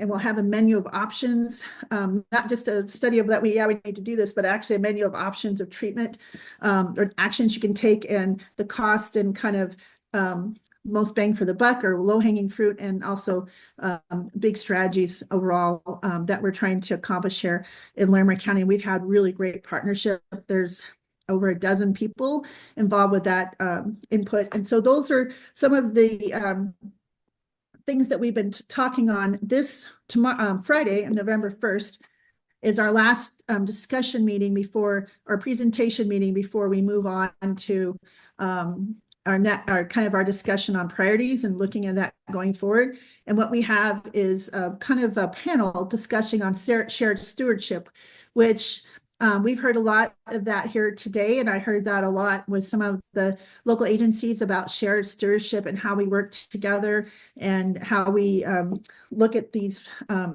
challenges and how we need to plan this for the short term and the long term. And so we have, and I think it's Scott from Boulder County, and you'll have to help me, Allison. I pulled that up and now I can't find it. Who is coming to present is Boulder County, the Colorado State Forest Service, the Good Neighbor Authority Coordinator, and then who's the last one, Allison? There's one other one. Yeah, last we have Jonathan Peckley and the Executive Director of the Arkansas River Watershed Collaborative to talk about stewardship contracting. Yeah, so that's going to be a panel facilitated by Allison. And then we're going to, we have this idea of kind of bringing all of the feedback or challenges we heard from our presenters and groups, and we're hoping to kind of combine some of that and send back to them, hey, here's the challenges that we heard from you. Did we get it right? Did we miss any points? You want to make sure we heard and noted, and then we'll be kind of taking that information and looking at priorities. But we're hoping that we've been looking and trying to find things about woody biomass and how we can maybe look at solutions to bring that forward to you all. So I'm looking forward to finalizing that, and you're welcome at any time to come to any of these meetings. We've had some really great presentations. I know they're online. If you want to go back, and especially I recommend Colorado Springs and the Yampa River and the biomass study, there's been some great information shared. And I think that's all. We're looking forward to bringing you all some more recommendations we're almost ready for 2026, which it has not even 2025. So I just want to kind of emphasize that we're trying to get really ahead of this and think kind of long term, but also trying to think about listening to all these other strategies and the 30-year plan and that stuff, just trying to bring it all together. And thank you to Allison and Courtney and James and all of them that help come and facilitate our meetings and bring these great speakers. It's been really, I think, a really fantastic fall of great presentations. Thank you. Any questions? Thanks so much for that great presentation. Any questions or comments regarding everything that Jody covered?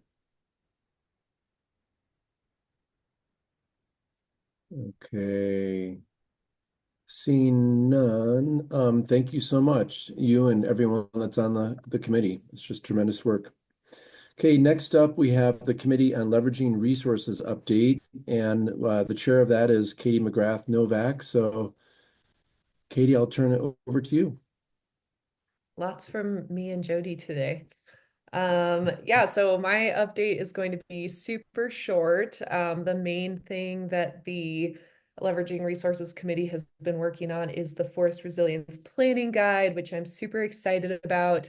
But I will leave it to Laura because she's going to give a very in-depth update on that. So just know that that's the main update. But a couple other things that I wanted to share. We are getting pretty close to wrapping up the Forest Resilience Planning Guide. And so at that point, we're going to be kind of zooming back out to the big picture. What's next for this committee?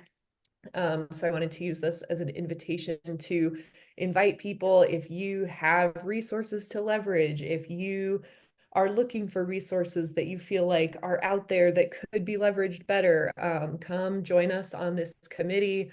I've been thinking a lot about what a powerhouse this group is, and we all represent these really broad, valuable perspectives. And really the purpose of the Leveraging Resources Committee is to get all those perspectives together and see what we can do with what's already out there.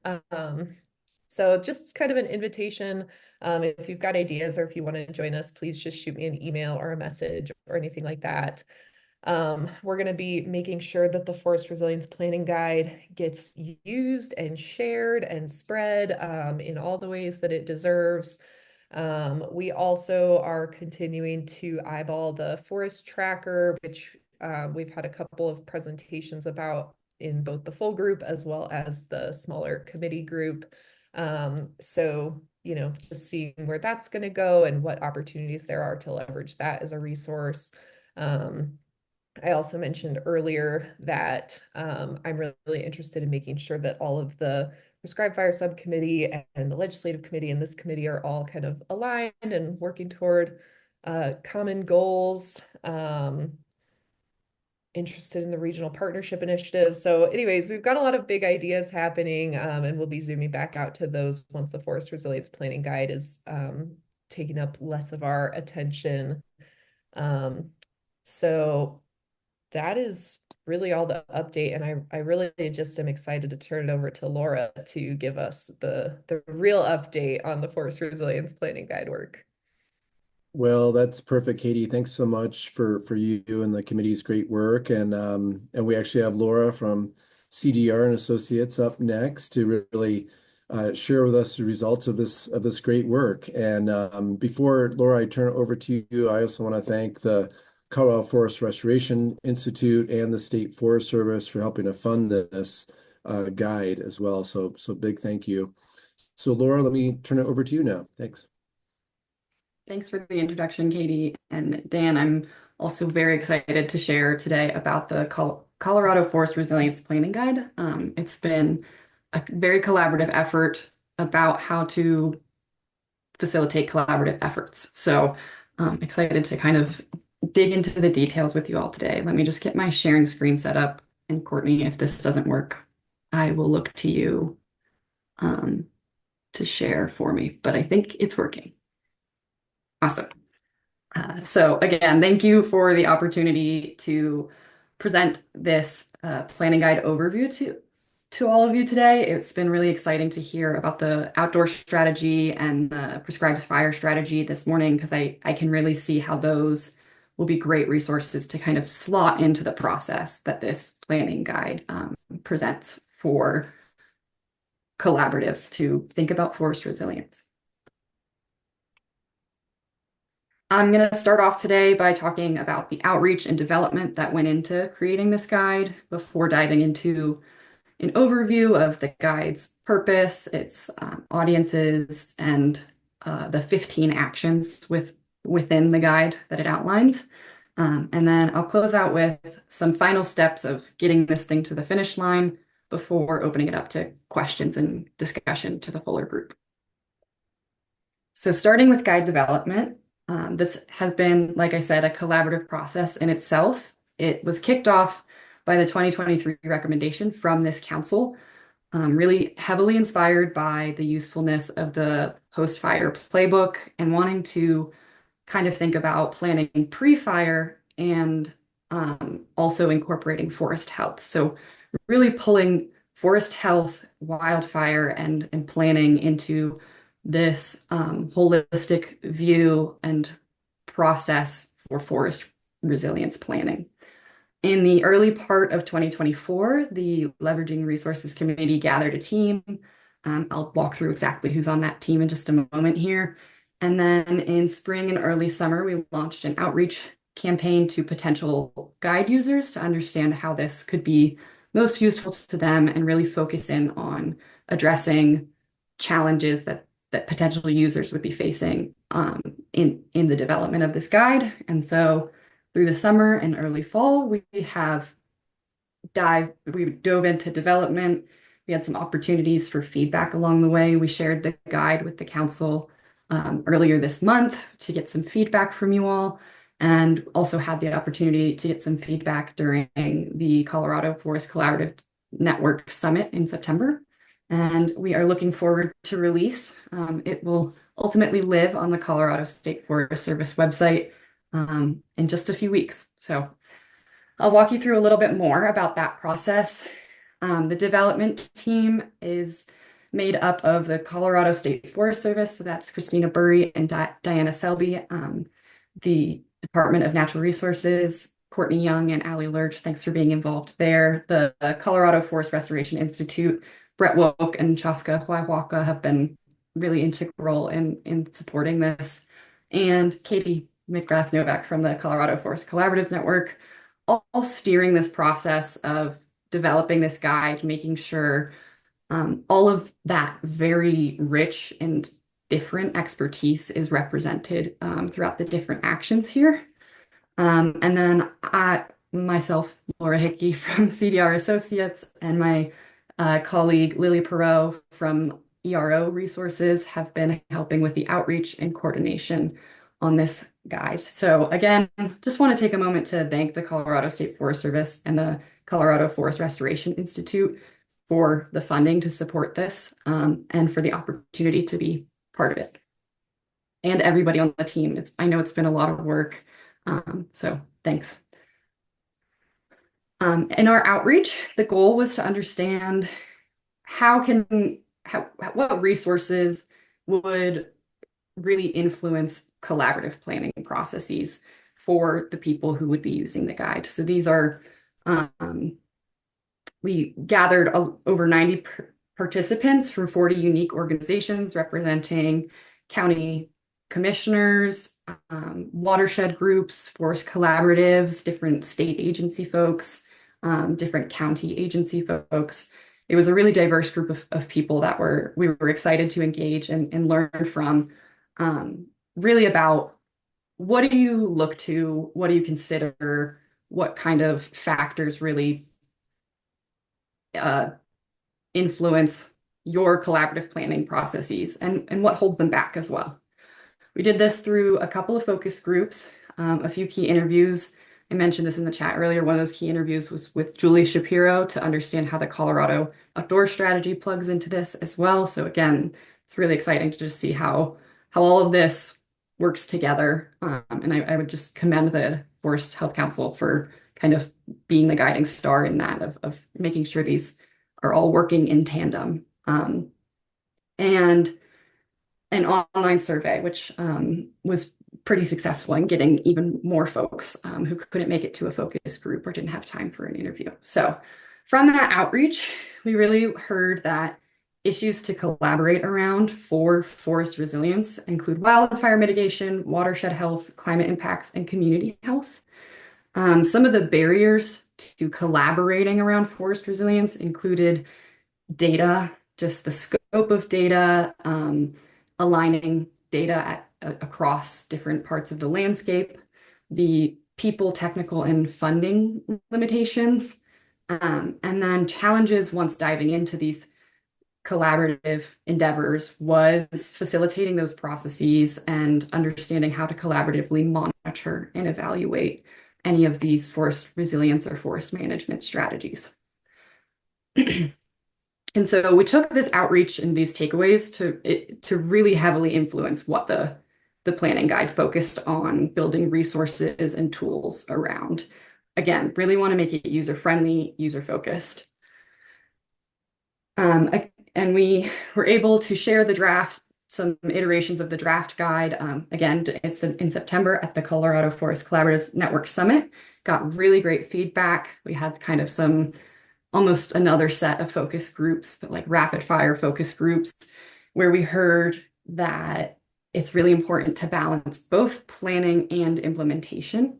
And so I'm excited and happy that the framework we'll rely on, the collaborative readiness framework, really balances both of those.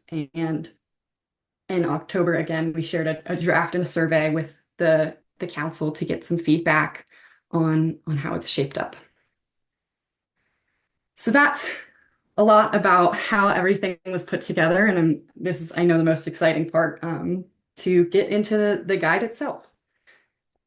The guide approach really emphasizes collaboration, community values, and data resources in each act. Again, as I briefly mentioned earlier, the guide is really made up of 15 actions, and each of them are meant to stand alone. I'll get into what each of them presents in just a moment here, but we know that folks in Colorado are really good at collaboration, and we know that there are different points in the collaborative process in which community values, data resources, input kind of fill in the picture. And so this guide really tries to help folks understand where each of these pieces, the community values, the data resources, the input, the analysis falls into place and how that links to each other. This guide is useful to two major audiences: local agencies, large landowners, and place-based collaboratives the people doing the good work on the ground, and also program managers, policymakers, and funding agencies. Those are two really different audiences, and I know that that's been a point of how does this guide work for both of these audiences? And so I wanted to back up into the purpose a bit, because the purpose of the guide is different for these two audiences.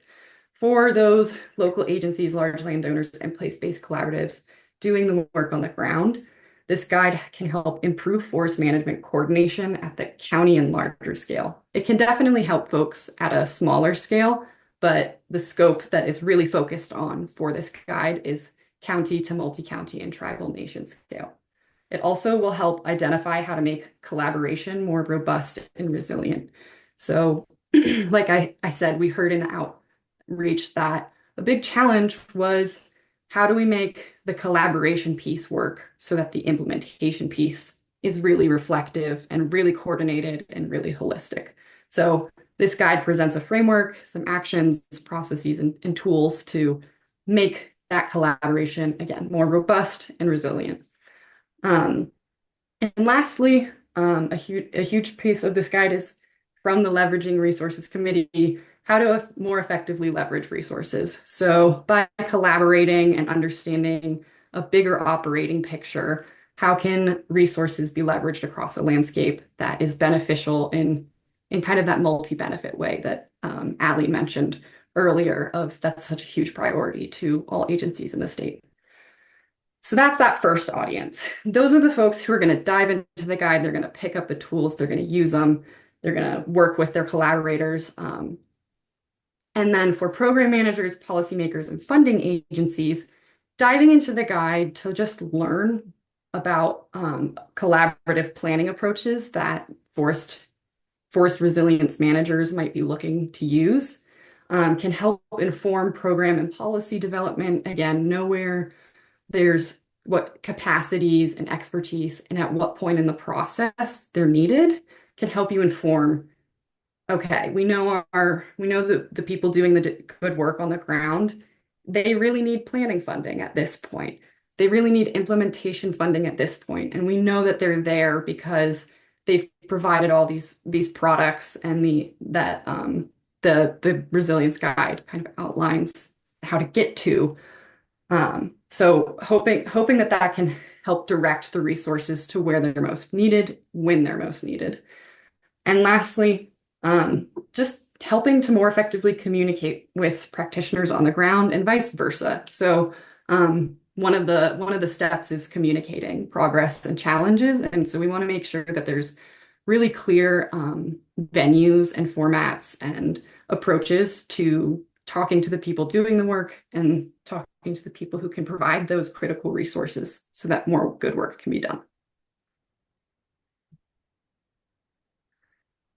As I mentioned, using the guide is really looking at each of these actions. So they each stand alone, and I'll walk through every single one of them here in a minute. But each action stands alone and outlines key questions for the action, supporting resources that are needed to complete the action, the necessary capacity and expertise, a level of effort estimation relative to other actions, and then some background about the approach that's proposed and some activities, templates, and case studies to kind of make this concrete and implementable. We are well aware that all of these actions probably are happening simultaneously, even within the same collaborative. That's something we also heard in our outreach. And they're presented in numbered actions 1 through 15.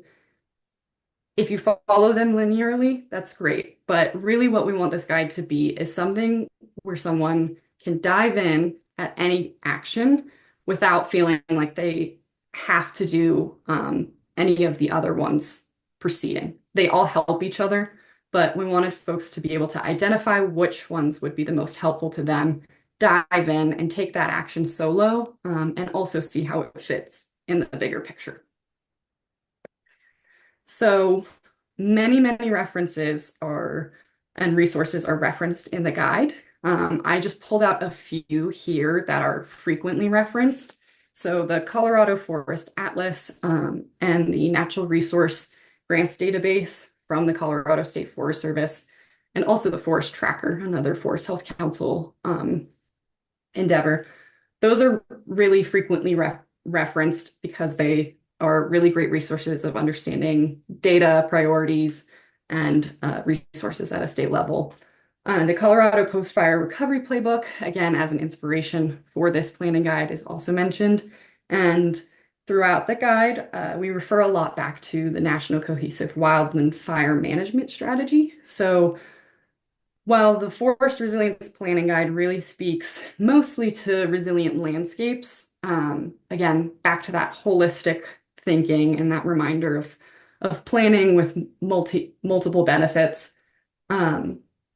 we reference the cohesive strategy throughout, so folks are also understanding where it makes sense to leverage resources with the other tenets of this strategy.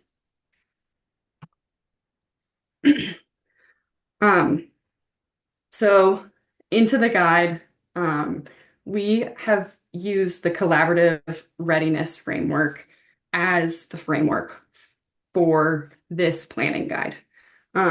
For those of you not familiar with this framework, it's 4 stages, each of which help to establish and stand up collaboratives with the capacity and expertise needed. It was needed to do forest management. Specifically, this was designed with wildfire, preparing landscapes to receive and recover from wildfire. For the Forest Resilience Planning Guide, we've kind of built that scope out a little bit. And again, incorporated that forest health aspect in here, with forest resilience being a picture of health and resilience for forest health and wildfire mitigation response and recovery. We decided to use this framework because during our outreach phase, it actually was mentioned at each of our focus groups. It was mentioned at multiple points in key interviews and in the survey responses as well. So we presented a draft framework during that outreach, and folks were like, hey, this framework kind of seems like the collaborative readiness one. And that growing familiarity was just even more reason to use something people are already familiar with and expand it out into a how-to guide for each of these stages. Also, the first 2 stages are really on that planning piece, and the second 2 stages are really on the implementation piece. So meeting that interest of balancing planning and implementation in forest resilience work. A lot of collaboratives probably begin in stage 3, translating strategy into action. Some sort of influx of resources comes in. They are able to implement a strategy on the ground and want to continue to collaborate. They've had so much success. And so taking a step back to stages 1 and 2, that can really help collaboratives understand how to work together and continue to do the work together. And kind of, again, it's not a linear process. It's presented linearly for simplicity's sake, but really wanting folks to understand where they are in each of these stages, dive in where they're ready, and revisit and build resilience for their collaboration when they're ready as well. I just want to also say that it's not linear, it's not prescriptive, and we just want this to be really useful for people to identify where they're at and move through the actions as most useful to them. So the first stage is establishing a community of partners around a shared vision. So the first 4 actions in the Forest Resilience Planning Guide are a how-to for this stage. Action 1 is defining forest benefits and values.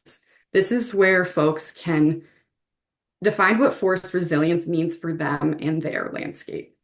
And this approach is a values-based approach to understand, again, what makes the forests in a particular landscape resilient, and understand what benefits and risks there are to those values. Action 2 is aligning planning boundaries with these opportunities. So we know that forest management doesn't really fall neatly, typically within jurisdictional boundaries. And so Action 2 walks through a process to define boundaries that are really responsive to the benefits and values of forest resilience.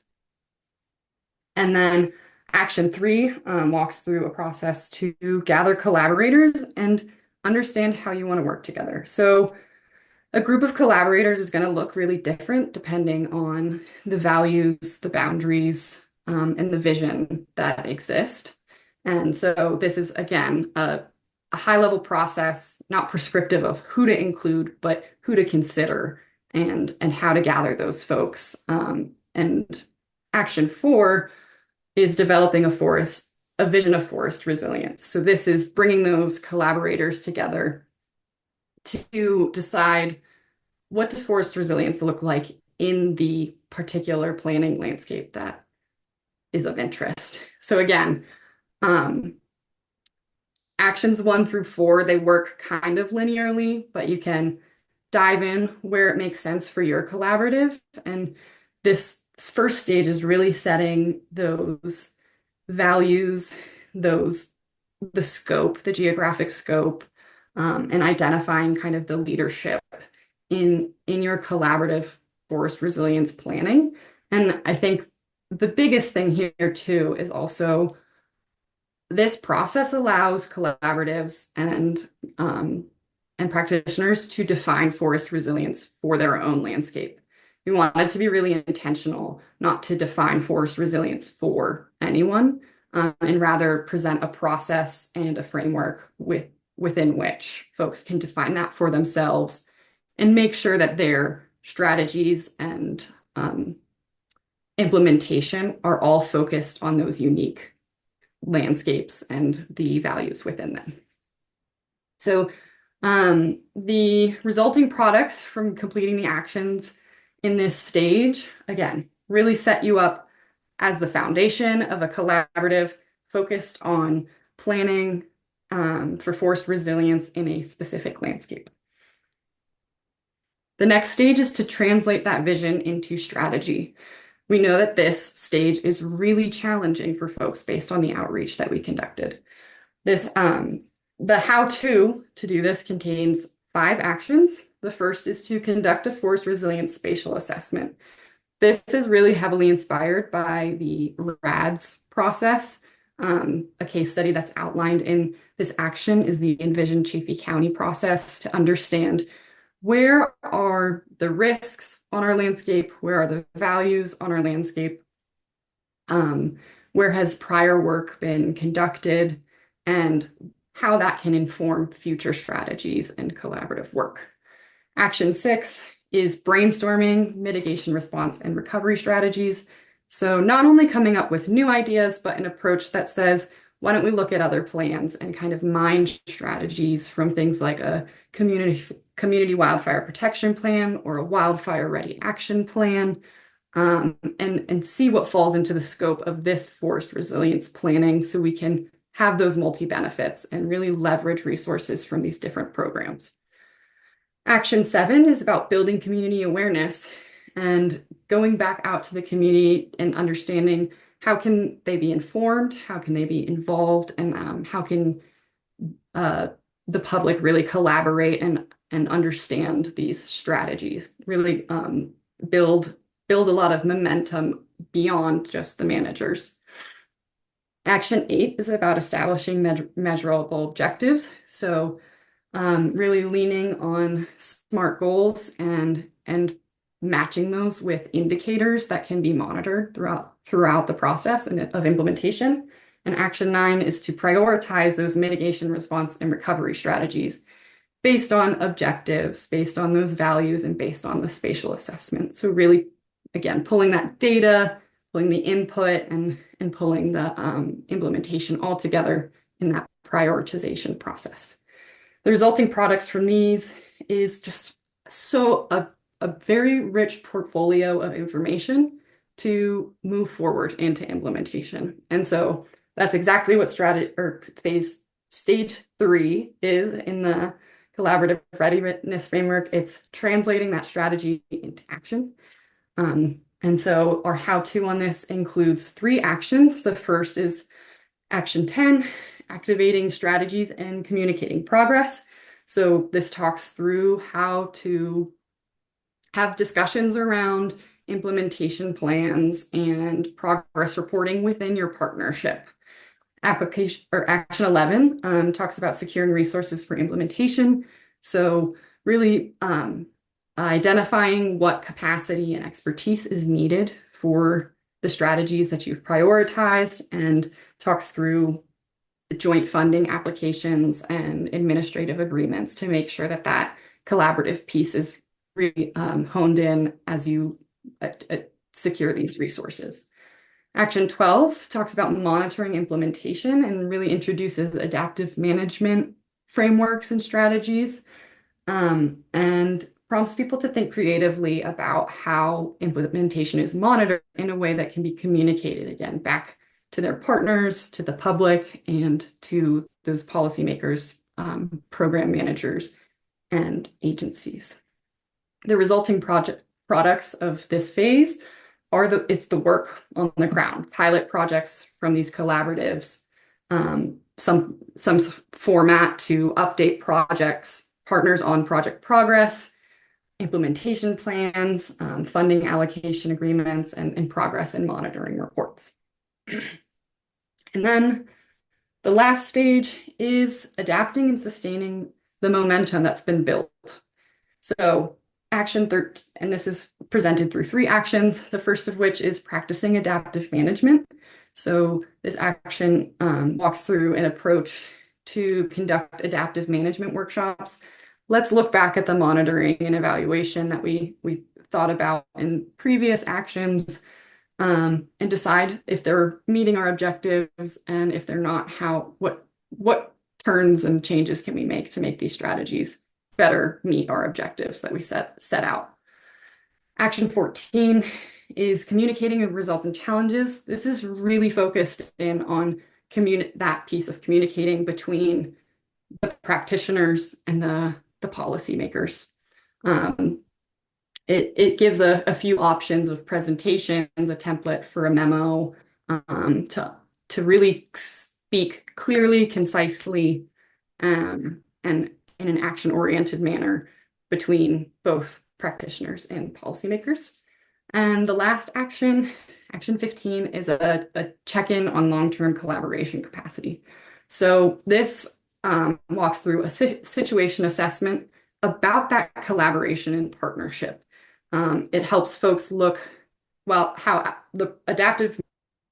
to adapt your management strategies. Action 15 really talks about how to adapt your collaboration strategies to continue to work for the partners involved. So overall, 15 actions that I very briefly and made sound very simple, but each take a lot of effort. If you were to complete them all, would result in a really robust forest resilience plan that was created collaboratively and really took into consideration both the collaboration aspect and the management aspect along the way. And that is kind of the vision of this planning guide is a toolbox so folks can put together their forest resilience plan. The final steps for this guide include another round of revisions, releasing the guide on November 15th, and then in Q1 2025, bringing it back to the Forest Health Council for approval, and I think sharing it is another step I guess I forgot to put in there. So I'll end by saying a big thank you again to the team who has helped develop this, and for a thank you to the council as well for recommending this guide. I'm really hopeful that it will help folks kind of facilitate these processes around forest resilience and give some direction to that. And with that, I'll just open it to questions from you all. And my question for you today, if you feel like answering it, is who are the agencies, organizations, or individuals that you'll share this with? Great, thank you, Laura. Great presentation, a lot of information. Looks like we have a few questions here. Katie's up first. That was just applause.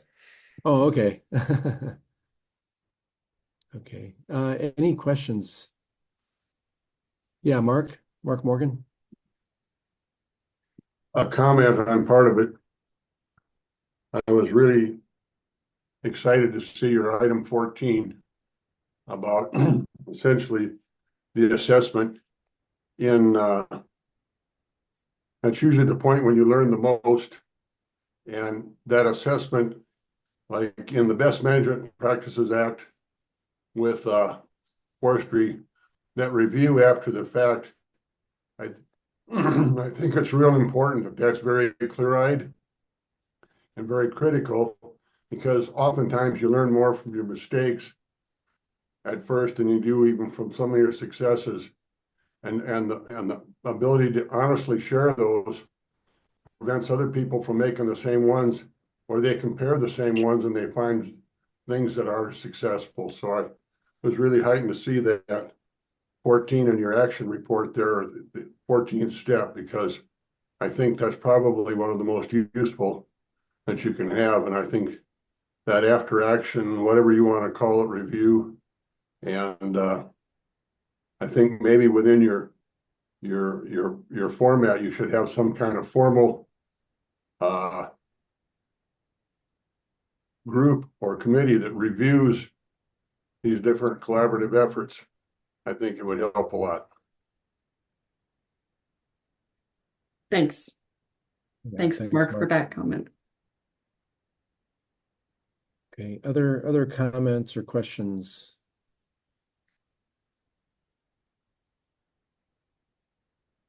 Okay. Seeing none. Yeah, thanks so much again for joining us. And yeah, really great. Courtney has a presentation. question. I see her raising her physical hand and not her Oh, Zoom okay, hand. Courtney, I'm sorry. No, that's okay. Yeah, I'm surprised I can't find my own raise hand function, but I just wanted to comment on the process a little bit. I think until the council approves the document in the new year at our next meeting, we'll only be able to publish it as a draft. But we've had a lot of great council input, so I think the draft will still be useful and a great resource until we get to that moment of final approval. Great. Katie. I just had a quick clarification on Mark's comment. Were you thinking like the committee or group that reviews the effort, is that something you're suggesting we add into the guide as like your individual community should create a group to do this? Or were you suggesting there's like a statewide body that does that? I would not. I guess I was looking for ideas. My experience was with the Best Management Practices Act through the State Forest Service and with industry. And every 2 years they get together and they review a project or whatever that was done in each one of the quarters of the state. And they invite a whole series of different interested authorities to participate in this, from water quality and recreation, everything, to see. And it's generally a very in-depth critical. They take several days, they tour the state. And the information that comes out of that, to me, has been the most helpful in designing better projects. And so some kind of body or some kind of review process, and I really believe that a process that's really honest about your failures as well, because you try, you fail, you adapt, you succeed on a lot of these projects, and so identifying that, success has a million authors, failure is only one, but identifying that, owning up to it, and getting that information out, I think would be really helpful as to what formats you want to put that in, or where in the process you want to do that. I just was really heartened by the idea of point 14 there, that you had a point in there. I'd like to see you expand it or clarify it. Awesome. That's really helpful. Thank you. Other comments or questions? Also, I want to recognize Commissioner Medina for joining us. Thank you so much, Veronica. Good to see you virtually. Okay. If we don't have any more questions, we're next scheduled for a lunch. We're a little bit ahead of schedule. So how about we break now for about 30 minutes and come back at 12:15? Does that sound good for everyone? Okay. Maybe we can finish up a little bit earlier that way. So we'll see you all back at 12:15. Thanks, everyone. Good idea.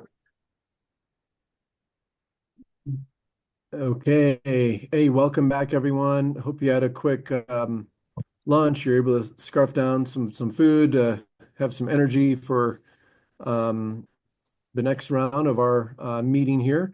So next, as you all know, the 30-year vision for forest health in Colorado is really a top priority for the council. And we're so grateful to have Becca Somolsky for joining us from FACO, who is helping to facilitate this. We had a great meeting, Becca, is that about 2 weeks ago or so, that you helped facilitate. We had a lot of participation from many of you. But before I turn it over to you, Becca, to kind of tell us about, maybe what we discussed at that last meeting and kind of what we're doing moving forward, I want to give a really special thank you to the Colorado State Forest Service for funding this whole process. So Christina, thank you to you and your team. And then also Becca, you and FACO for helping to facilitate this. This is just, so important. And with that, Becca, let me just turn it over to you to give us an update on the 30-year vision and what's up next. Sure, thank you. Is my screen coming across? I'm going to just leave it with the tabs across the top if that's okay.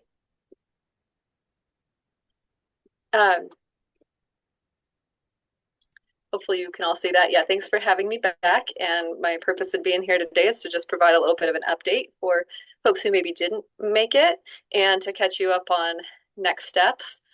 When I realized that we had a pretty tight timeline between this and when I need to have like deliverables ready for you guys to like adopt in February. And this is the last official all of you together meeting. Before that, I was like, oh yeah, I better come talk with you guys and get some go ahead for moving forward. So stop me anywhere along here if you need to. I'm hoping this will be a little bit of an interactive piece and I'll get some feedback from you guys today. What I would like to do is just, update you on where we're at. And then request your permission to get to a place where we can draft, where we can post the draft vision statements alongside the draft graphic vision and solicit some comments through the end of the year. And if we're in general agreement about the forest health vision themes and content, then I feel like I can move forward with diving into the goal and strategy opportunities based on the drafts, while these draft statements and graphic are simultaneously in the process of broader stakeholder review. And you guys can find parameters on that today if you would like to as well. But there were some somewhat bold ideas with like Colorado County's Inc. meeting coming up and stuff like that, in which we want to say, hey, do we feel like this stuff can be ready for larger groups of stakeholders to weigh in? I also want to invite you, if you would like to get into the slides, to be able to read something a little bit more in depth. I'm going to make sure that they are shared with all of you, because I do have, some paragraph vision statements mixed in here. So I'm dropping that in the chat for you. And then I also want to set you up to be able to engage in the goal and strategy drafting between now and the February Forest Health Council meeting. That's going to be really important that I can pull in specific subject matter expertise into that around each of these themes. And I'll tell you how I'm hoping to do that by the end. So first, for something fun, this did go out in, I believe, email form to you all as well. And I think it's a really great and fun start at the graphic vision. As Director Gibbs said, we did have good representation, both through the vision survey that was sent out, as well as the vision meeting 2 weeks ago. I had 21 unique voices representing the Forest Health Council, so that's pretty good. But I know some of you who are on here today also weren't able to make it, and there's a few notable exceptions that I'll work with Allie to make sure that we get some stakeholder review from you and your groups. We did not have Mr. Whiteskunk. Mr. Ring, I see you're on here today. It would be great to get some BLM eyes on how we're talking about forest health, state legislature. Ms. Elliott, I don't think we talked about insurance a little bit. It came up in a few places and spaces, but we didn't have that specific lens from you. And we did have somebody else, Mr. Bark Morgan, we did have somebody else who was kind of on the industry side, but keeping that eye and that lens to this is really important as well, because there's kind of a whole theme around it, and it's integral to how we get this done, right? And based on the immediate feedback that we had during the visioning session, Carrie, who is the illustrator, was able to add or enhance a few items here. Pat, your turkey's down in the bottom right now. That was a item we needed to make sure got the wild turkey in there. And I'm hoping that eventually this will be in a larger print format with the vision statements alongside it, so that together they create that full picture, but somebody can graphically kind of see the many of the elements there as well. And that should be, bigger than the size of your computer screen right now. And so I'm hoping when we display this that I can find a way to, so people can zoom in and see a little bit more detail here, which is hard for me to show you right now. But if you pull it up in your, in chat in that slideshow, you may be able to access that. And just as a reminder, the graphic vision is intended to be presented along with the vision statement. So they will, hopefully they will tell a story together. So another thing that we did was work on themes. And as I've showed you a couple times now, where we settled for the kind of trying to paint this vision for forest health in 30 years, was taking a similar approach to how the Colorado Water Plan lays it out. So you can't read these, but there are these overarching themes, and then there's more detail behind that theme statement. And we should have these overarching themes really show up as statements with the pictures around them within that graphic vision, and then we paint the picture and write those details within the vision statements here. So just a reminder of where these themes are headed, because it is a lot of words still, and that's why. You could look at this and be like, no, we want a one-sentence vision statement. Well, none of us are really going to be on the same page with what forest health means if we try to put it in a one-sentence vision statement. So we spent a little bit of time on themes at the vision session a couple weeks ago, but these look slightly different than what we had and what we signed up for. Mindset and culture shift was the same. I have here combined biodiverse forests with functioning ecosystems and resilient watersheds. And you'll see the overlap in a minute when we dive into these draft statements. And I'd originally separated resilient watersheds, which had been a point of discussion during our meeting, and there was a really good standalone vision statement. And then I stopped and went, wait, we talked about this.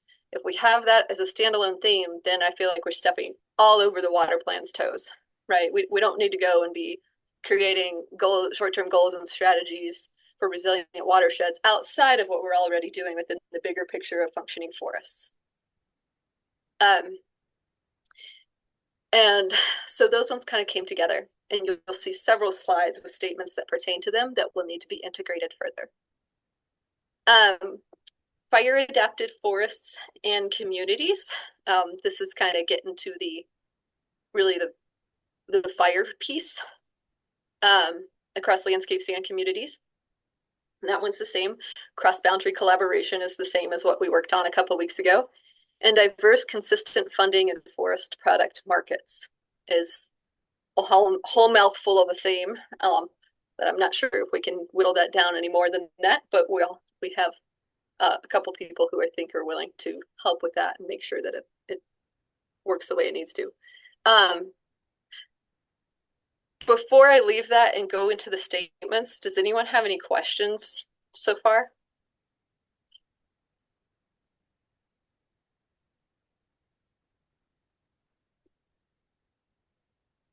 Each of these themes also have one or a couple people who raise their hands with a willingness to assist in refining the vision statement. And I would like to figure out today if you all collectively can trust those individuals along with me and their expertise in each theme to take the collective input that we have and further refine those statements into a draft that we're all comfortable putting out for a little bit more broader stakeholder input. If you had volunteered to help refine one of these, I'm going to drop a booking link to schedule a one-on-one with me so that we can go through it together and do some refinement. I'm also hoping, I think I saw both Frank and Christina on here. The biodiverse forests and the ecosystem, functioning ecosystems were what got combined. So if possible, I'd like to try to find an opportunity with you both for us all to kind of to get on and figure out how that goes together. I'll drop my little meeting planning link. So if you know you were one of those people and you'll see your name on one of the upcoming slides, please try to grab an appointment to me with me. And Frank and Christina, we might just need to do a little, chat trying to get our schedules together, or I can send you guys a doodle poll. I did say let's try to see if we can hammer this out next week. And then I just got a request earlier today to possibly run on a community mitigation assistance team for a new fire that broke out down by Ruidoso, New Mexico. And next week's one of the few weeks that I don't have a lot of time sensitive stuff scheduled. So I'm considering running on that assignment, but I'll do my best to just preempting that with you guys. I did kind of schedule this out through next week. But if I have to adjust, at least we'll know, sometimes that might work. Okay, skip through that one. Becca, can I ask a question? Yeah, go ahead. On the volunteers for refining the goals, are you open to anyone else volunteering to help? I wasn't at the visioning statement, but I'm happy to join. I know Madeline had put in a chat too. I'd be happy to join her on the watersheds piece. And then I didn't know if you were looking for feedback on comfort levels and how we move the completed vision statements to stakeholder engagement, if you're looking for that feedback now. Yeah, I think maybe we should. So to the first answer, yes, I am open to additional people. I am going to be conscious of the fact that it is challenging to wordsmith with more than a couple of people. And so take a peek at this watershed piece first and see how how it sits with you right now, because I actually think that piece of that larger ecosystem function reads pretty good to me right now. But we have to figure out how to integrate that with the functioning ecosystem piece, and that's going to be a little bit more of a challenge. So yes, please drop in the chat, and I'll grab that section of chat before I leave if you're interested in helping with another one of these.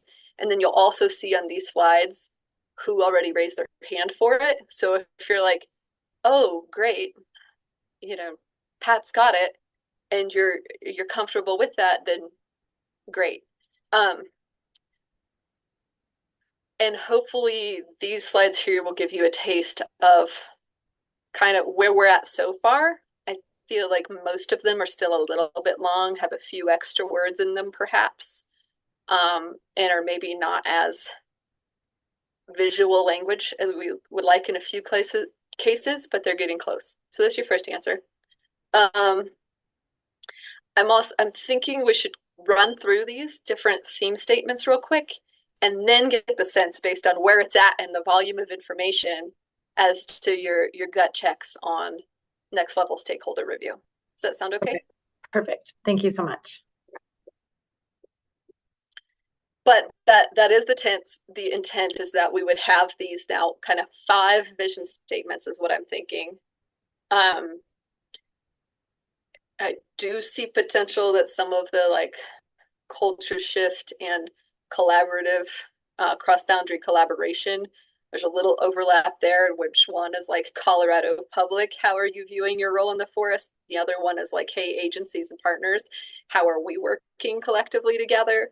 But these are all going to flow together a bit. So these will be posted alongside the graphic.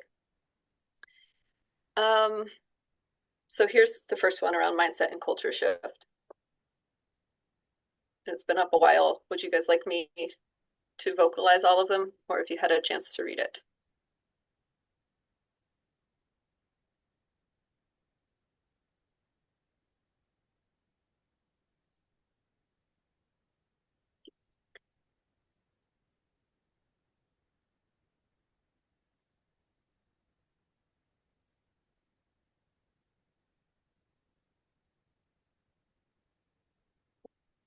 So there was a bit of refinement that a few people did pretty quickly in the time space that we had during that meeting a couple weeks ago. And I'm just going to invite you, if there's something that you see here that's like, ooh, I don't like that word, or just drop it in the chat for now, and we'll try not to wordsmith on this call. I think that's the best approach at the moment.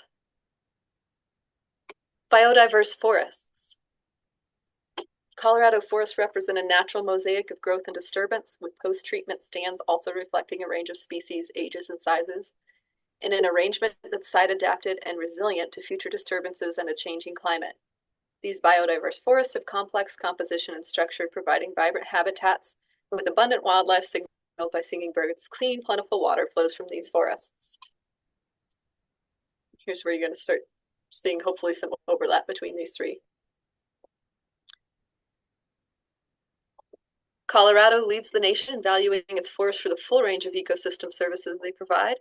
Colorado's forests and watersheds are resilient ecosystems prepared for both fire and post-fire impacts. Managing forests for holistic ecosystem functions, in addition to focusing on fuel reduction, ensures long-term forest health and diverse services forests provide, including clean water, habitat, carbon storage, and sustainable recreation opportunities. Natural forest dynamics are supported and incorporated into long-term planning efforts. There's fewer days of extreme smoke and more light smoke dispersing in favorable winds, with fire managers safely restoring the ecological role of fire, where ecosystems and communities are prepared to accept fire.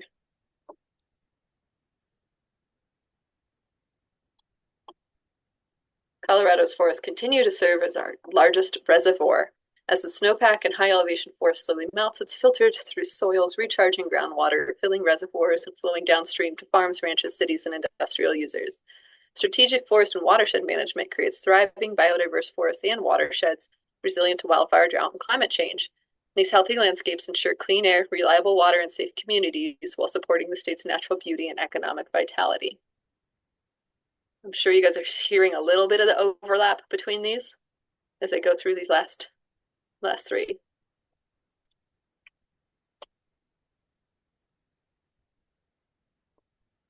Fire-adapted forests and communities. Colorado forests and communities are prepared for and thrive amidst the realities of wildfire by implementing innovative and holistic approaches to development, fuels management, and forest health activities. The enhanced creation of access roads to facilitate forest management and utility management serve as strategic fuel breaks, particularly around wildland-urban interface communities. Watersheds and infrastructure. part of the same sentence, watersheds and infrastructure for reducing fire spread between wildlands and communities.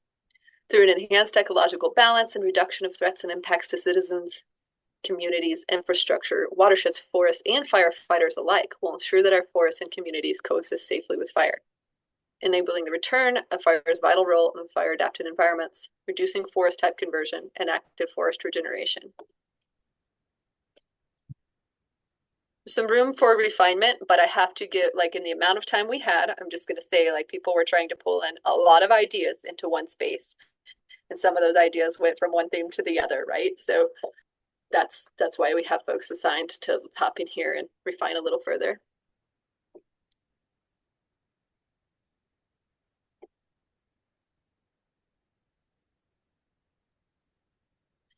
Cross-boundary collaboration. Through coordinated adaptive management and collaborative decision-making, diverse partners address forest health needs across scales and administrative boundaries.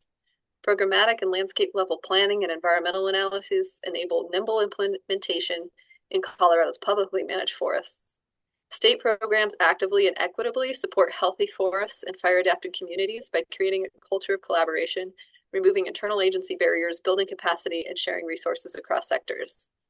This collaborative approach ensures that work happens where it's needed, regardless of jurisdiction, fostering resilient forests, thriving watersheds, and communities that embrace their role in maintaining a healthy fire-adapted landscape. So you're hearing some themes in there with the fire-adapted and that role, and we probably don't need to say it 5 different times in each theme. So we'll pick the best way and find the best way that it flows. And one more. And Clyde, thank you for sending some refinement on this one. I have not reached out to Matt Tooten yet, but I'm hoping that I can take what you did and just get in touch with him directly with the U.S. Forest Service to dive into this one a little bit more. And this is one, Mr. Morgan, that if you have, there was a pieces where I could have heard timber industry earlier and it was not called out. That's largely because there's this whole theme that includes a part of it. So, if you have aspects that you want to weigh in here, this would be a great one for you to chime in, drop your thoughts in the chat. Stable and diverse baseline funding and a mix of revenue streams are in place to sustain forest collaborative groups and make progress on local forest management priorities efficiently and effectively. Forest industries and the associated workforce in Colorado are an economic driver while supporting essential ecosystem functions. Local markets and biomass processing facilities around the state facilitate forest management and provide outlets for forest fuels while reducing treatment costs and utilizing material. Coordinated funding and mixed revenue streams leverage carbon markets and the beneficiaries of the many ecosystem services provided by Colorado's healthy forests. Okay, that was a lot. I would hope that there wasn't anything in there that really rubbed anybody the wrong way. And if you think about all those pieces, I hope that we can all be nodding our heads and be like, yeah, that's the future that I want to see in our forests. And maybe a little bit more certainty and detail than what you guys have talked about here in the past.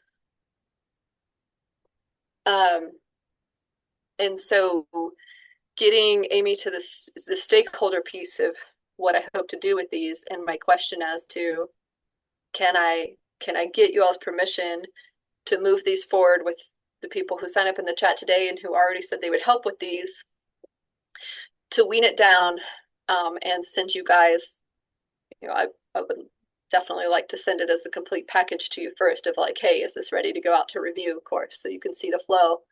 But I'm hoping that it's close and it doesn't take a whole nother, until February before I can start moving forward on the goals and get a little stakeholder engagement. So what I'd like to do is put these on a web page, a publicly available space, probably somewhere on the DNR space, but I can, get it to where it's formatted and ready to go. And then make sure everything's really clearly posted as drafts with a comment-based engagement opportunity. So I don't necessarily want people like drawing on the graphic vision. We'll just figure out a way to kind of sticky and take comments where people can kind of point to the lines in it. I'd like to put out kind of a standard announcement press release so that you all can use it to announce the opportunity to review the draft. And I'm thinking primarily, like, this doesn't need to be on 9 News. This needs to be like, who is your stakeholder group? Who are you here representing? And are there some things that you think maybe we missed, or you want to point people to a certain section of it? And I also want to make myself available to work with any of the Forest Health Council members on specific engagement strategies for your stakeholders. So if you see an opportunity to do something besides, you know, static website engagement, and you're like, hey, how can I best, you know, make sure that my stakeholder groups' voices are represented or there's buy-in here, happy to do one-on-one support with that as well. And then my thought is that we probably would keep it open through the end of the year. So shoot to have something ready before Thanksgiving, up and able to be distributed, and then have it open for comments through the end of the year. So that was a lot. I want to stop for a minute and take questions and thoughts from the group. Thank you, Becca. Let me just open it up. I think maybe Mark Morgan has a comment question. I had, I would be more than willing to help on the timber industry part. Looking through what you had there, it was pretty good. The only thing that I saw was that I would consider an omission maybe was the fact that from the industry standpoint, consistency of programs and offerings in any format is critical for their ability to obtain financing and create infrastructure to help you deal with your forestry products portion of it. So that consistency of program would be the one big thing I would suggest. But I would be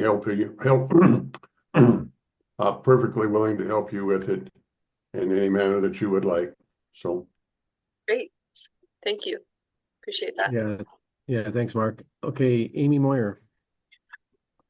Yeah, thank you, Becca. I really appreciate walking through this and think we're headed in the right direction. I do think there is quite a bit of redundancy, as you mentioned, between the different themes, and a lot of great volunteers to help refine these, but it does feel like these are going to change quite a bit in trying to be more concise and more understandable to the general public.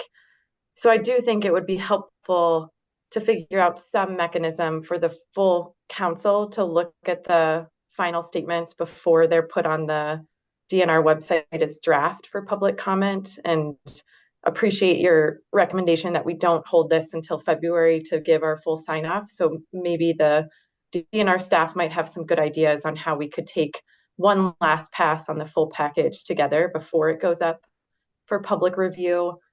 And I do think potentially opening up that public review for a little bit longer. I think the end of the year is a really hard time to get the public's attention. So if it is possible to think about how to extend or find additional opportunities for public feedback, because I think we may not get much if we only open it for Thanksgiving through the end of the year. Okay. Yeah, thanks, Amy. Good recommendations. Okay, other comments, questions?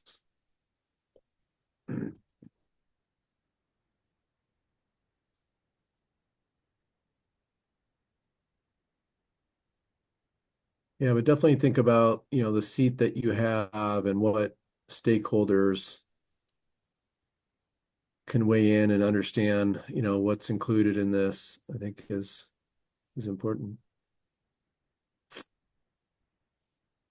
Okay. Becca,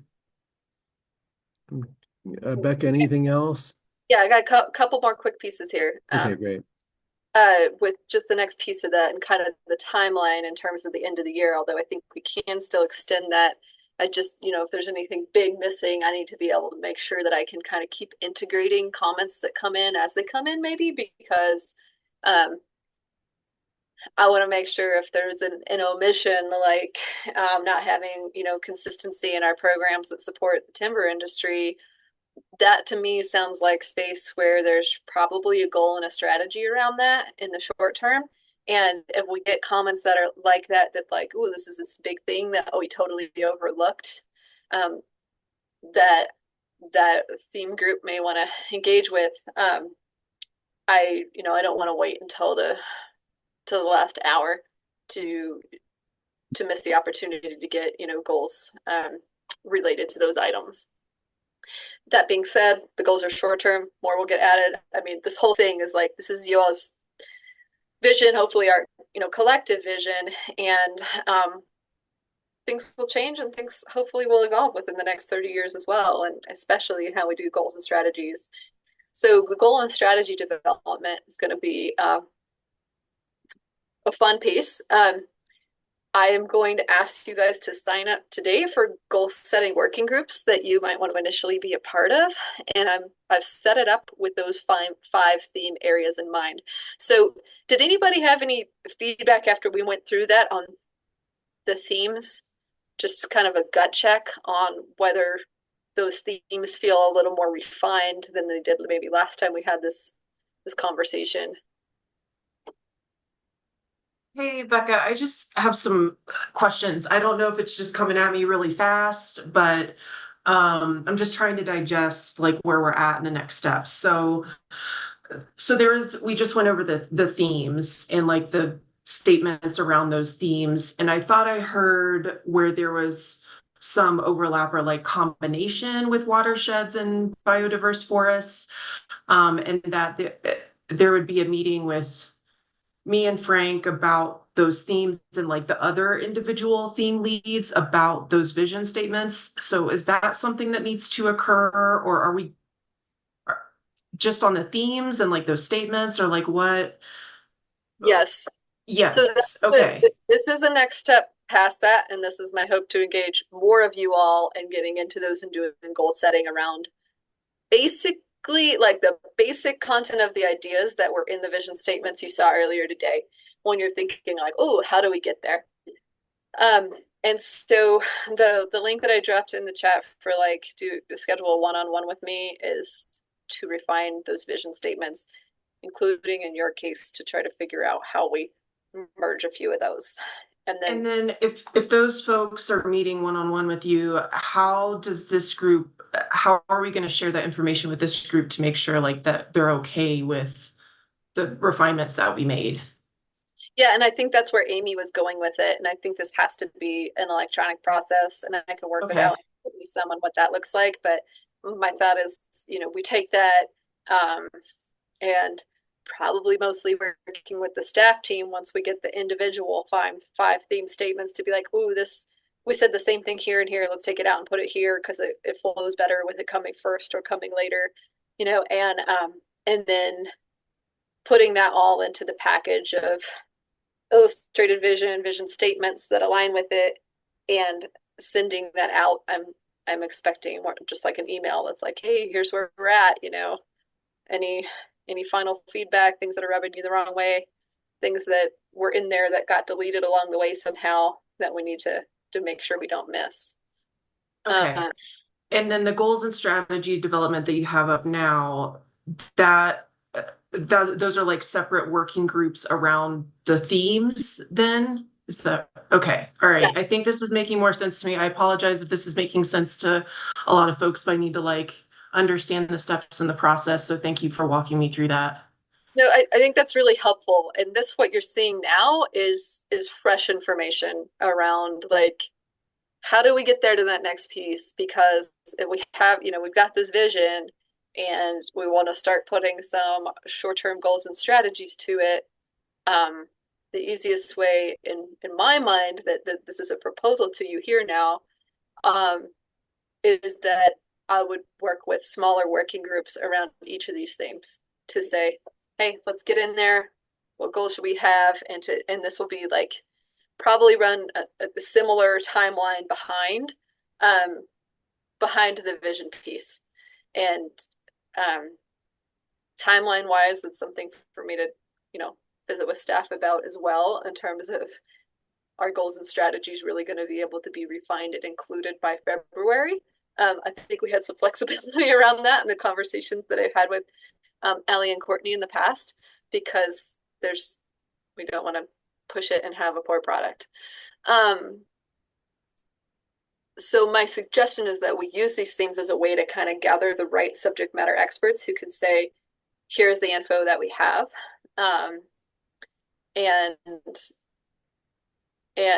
here are the measurable things that we can track toward this piece of the vision. And here's what I think needs to be accomplished in the next few years to achieve this part of the vision for forest health. And we have some overall collected information from that as well, from the survey that I sent out asking those questions. And so that gives us a really good starting place as well, without just 3 people who get together in a working group trying to develop all the strategies. We already have some content input from the group on that.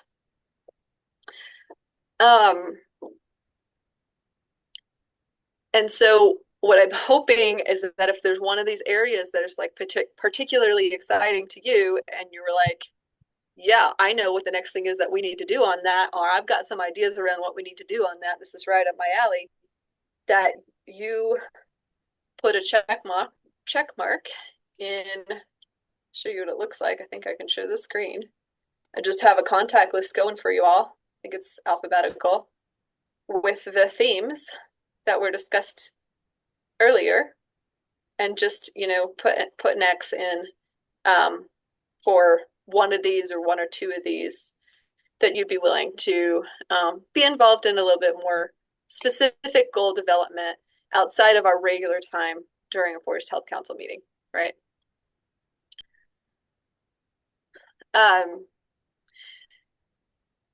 And I really want to get to where we just have a few high-level goals that are achievable in the 3 to 5 year time horizon towards the 30-year vision, and we will have these surveys, like I said, to pull from.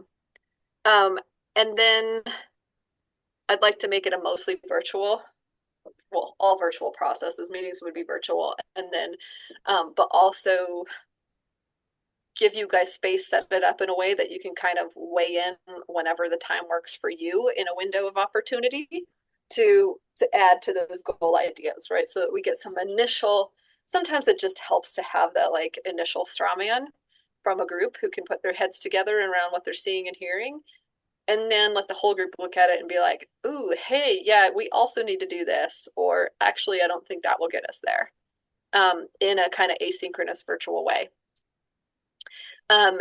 And then hopefully at some point, this will definitely be into next year, kind of following a similar strategy for stakeholder engagement with online sharing of the draft strategies. So that's kind of long. That's getting down there in terms of how far I've gotten with the process. But I really wanted to get this in front of you all to get your input as well, and use you guys to help me build this right for what's going to work for the full team. So that's all I've got, and please do, I can look back at that list and see if anybody's putting anything in there yet, but please do that today. Think about what working group would be willing to be on the goals and strategies, thinking that if I have a list, then I don't have to send the whole group and say this meeting is happening. I can just ping the 4 or 5 of you who are most interested in a given topic. So that's what I have today. Awesome. Thank you so much, Becca. Really appreciate that. And let's just see if anyone has any questions or anything. I know we've had some good dialogue along the way. Becca, we also have some things in the chat that I'm not sure if you've been able to see come in. So if we want, can you see the chat? I can, and I would like to be able to. I'm not sure that it's going to let me save the chat. We will save the chat for you. Absolutely. Oh, question about the insurance. I remember it coming up a couple of times, and I'm sure it was in the fire adapted communities arena and thinking about like the codes aspects.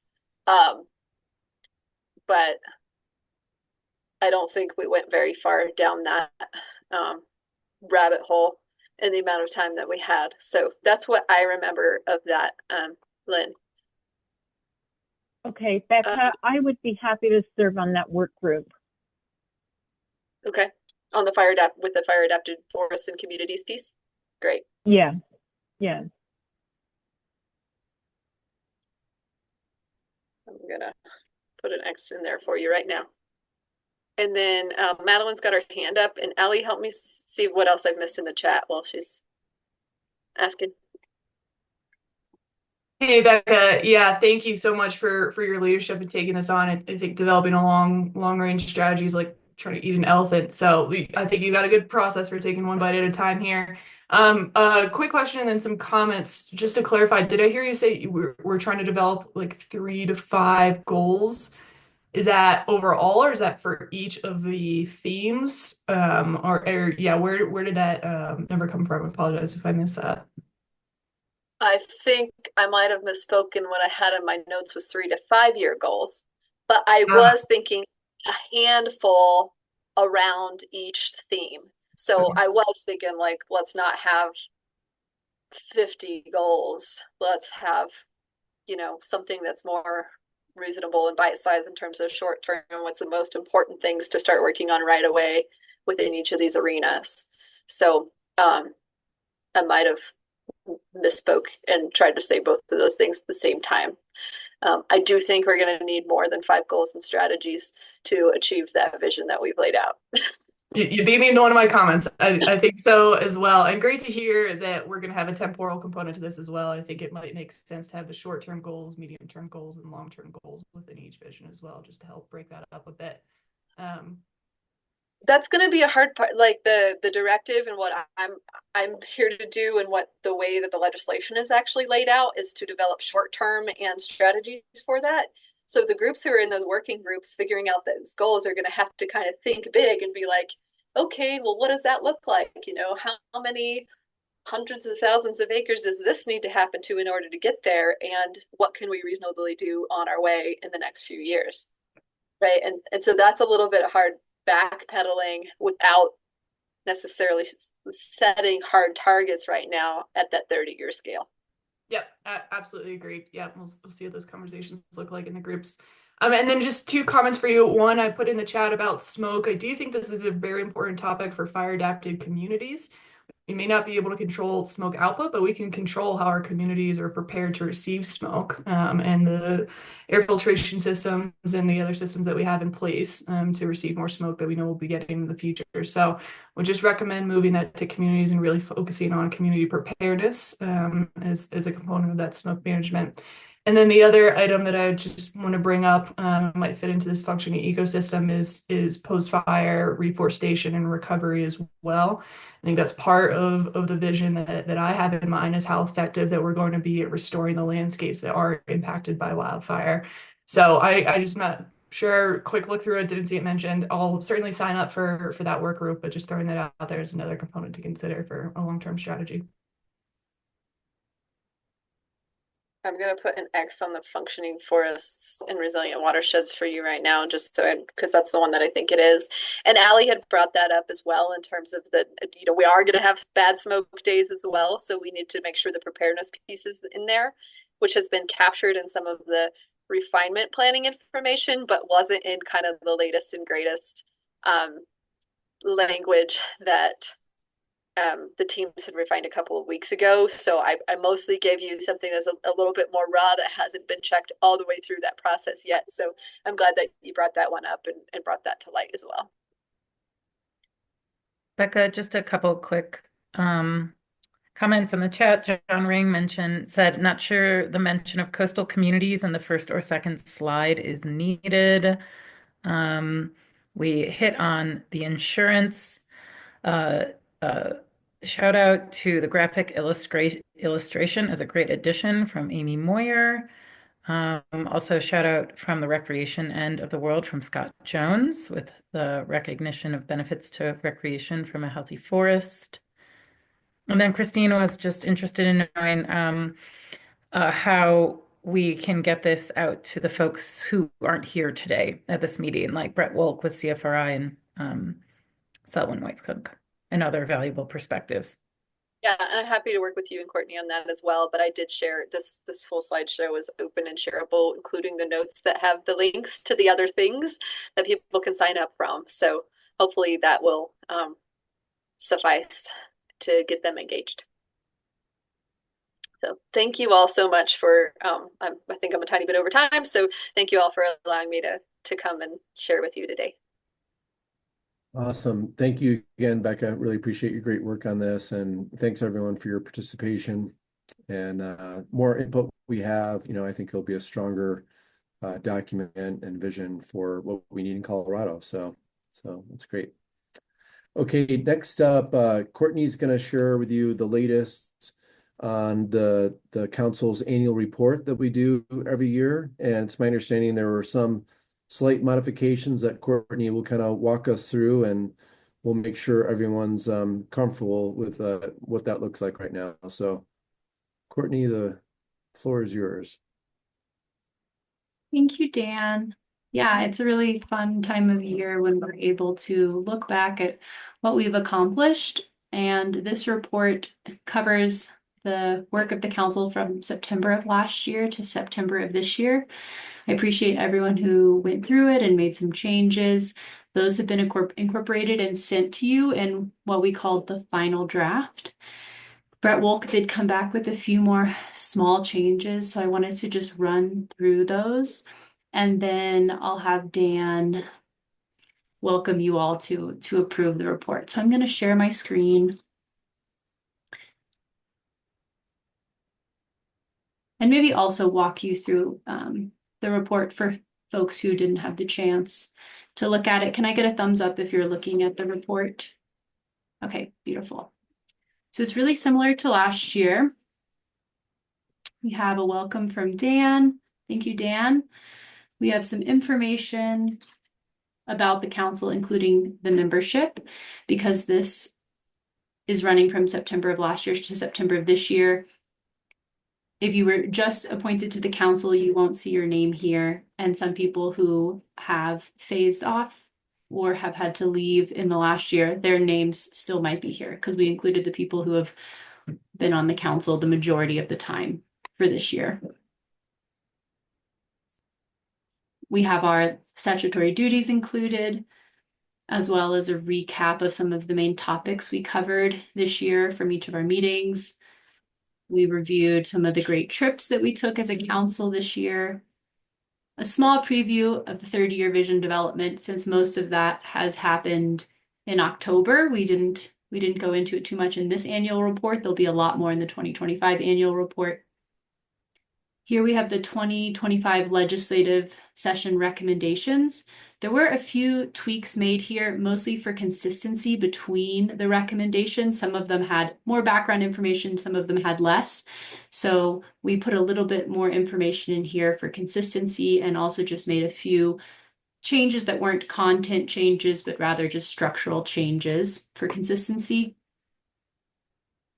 In the leveraging resources section, we did add quite a bit about the work that the Forest Tracker, that the council has been supporting the Forest Tracker, and something that Brett here added was how the Leveraging Resources Committee was interfacing with the Forest Tracker and giving recommendations on its use. So that this part here is new. I just wanted to call that out for people and highlight it. And the other small change that we made that Brett added was a little bit more on the significance of the Forest Resilience Planning Guide and how the development of this guide can really be a resource and aid program managers in the future. So those are the changes that were made. Brett also suggested removing the acronym list because all of the acronyms that are used in this document are defined throughout. So it seemed a little unnecessary. So those are the changes since the last draft that you all saw. I want to accept other changes if anyone has anything they want to add or edit to this document.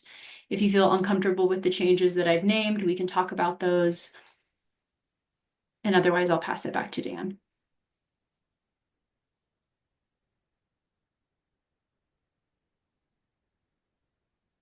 I don't see anything in the comments. Okay. Thank you, Nobody Katie, for all raised. your work. It's a great job. Yeah, it's awesome. Okay, great. Well, then I think I'll pass it back to you, Dan, so that the council can have the chance to approve this annual report. Great. Courtney, thanks again for all your great work on this. We do need a motion to approve the 2024 Forest Health Council Annual Report. Do we have a motion? I do. I'll move that we approve the final report for the Forest Health Council for 2024. Okay, Jody makes a motion. It looks like Mark is a second, maybe. All right. Okay. Any further discussion? Seeing none. All those in favor say aye. Aye. Any opposed, say no or nay. Okay, the ayes carry. So congratulations, everyone. I think that's really awesome to have that 2024 annual report done. So next we have, thinking moving forward, Jody, do you have your hands raised? Just a quick question, Mr. Chair. Yeah. Are we going to receive kind of the final report, or is that already, since it's kind of approved as presented, is that available? I'd like to share it with our legislators and partners in Larimer County. We have a legislative breakfast coming up with our legislators, and I always try to print it out and hand them a hard copy. And I didn't know if this was one we could use, or should we wait till Courtney or staff send us the final approved version? Just curious. Thank you. Courtney, what do you think? You want to supply the link to everyone? Yeah, let me just remove those few highlights that I made in this document. Then I will turn it into a PDF and share it with you all. I can do that before the end of the day. And I'll put it on the website today as well. Awesome. Great. Thank you so much. That's great. Okay, now moving forward to 2025, we'll next have a discussion on prioritizing items that we should look into and work on. So let me turn it over to Allie and Courtney to help facilitate this next discussion. Courtney, do you want to start and share your screen? Yes.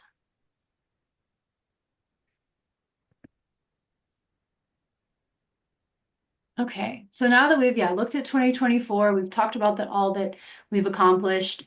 We will once again look to our statutory duties to try to see what we want to prioritize next year. In 2024, we decided to prioritize the development of the 30-year vision for forest health, and we know that that's ongoing, so that'll be a big part of 2025 as well. And I think, as we finish that vision in 2025, that'll be a huge accomplishment. But I still think it's useful to go through this process of reviewing our duties again each year and taking note of what's important to us and asking how we want to work on those.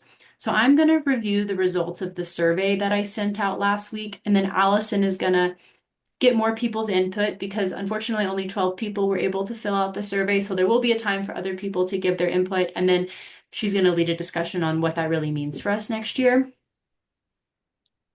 So I'll just keep these up for a moment. I don't think anyone is on the phone anymore, so people should be able to read these. These are our statutory duties. I pulled out the 30-year vision and then some of the ones that are ongoing, like make legislative recommendations and advise the governor, because those are things we'll do just sort of through the process of being a council. But these are some of the other important duties.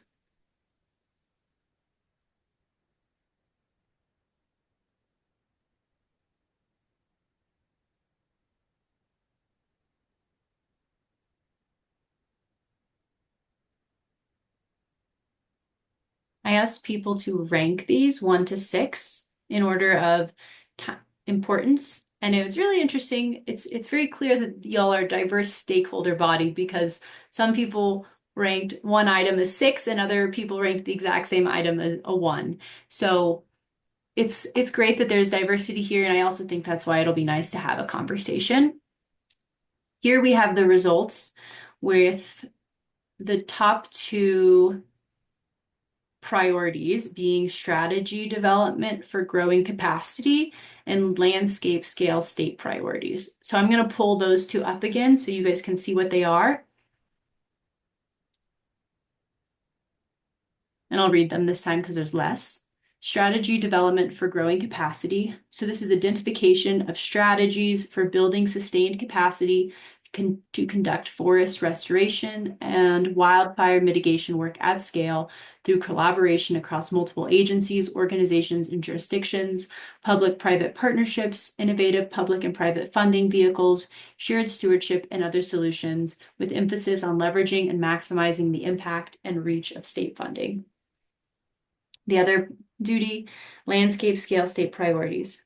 Landscape scale planning to identify state level priorities for forest restoration, wildfire risk reduction, and related management. Key barriers inhibiting the achievement of these priorities and solutions to overcome these barriers, specifically education on current mapping tools and opportunities for use and improvement. So those are the two that came out highest in the survey. I want to pass it to Allison for more of a discussion from the group that's here. Let me know if you want me to keep sharing my screen and pull the duties up, or if you'd rather we take down the screen share. Courtney, do you think you could go to the previous slide first, showing the results? Yes. Excellent. So, yeah, maybe I'm going to have you share and unshare as we have a discussion. It is really nice always to be able to look at the Zoom room and see all of our faces.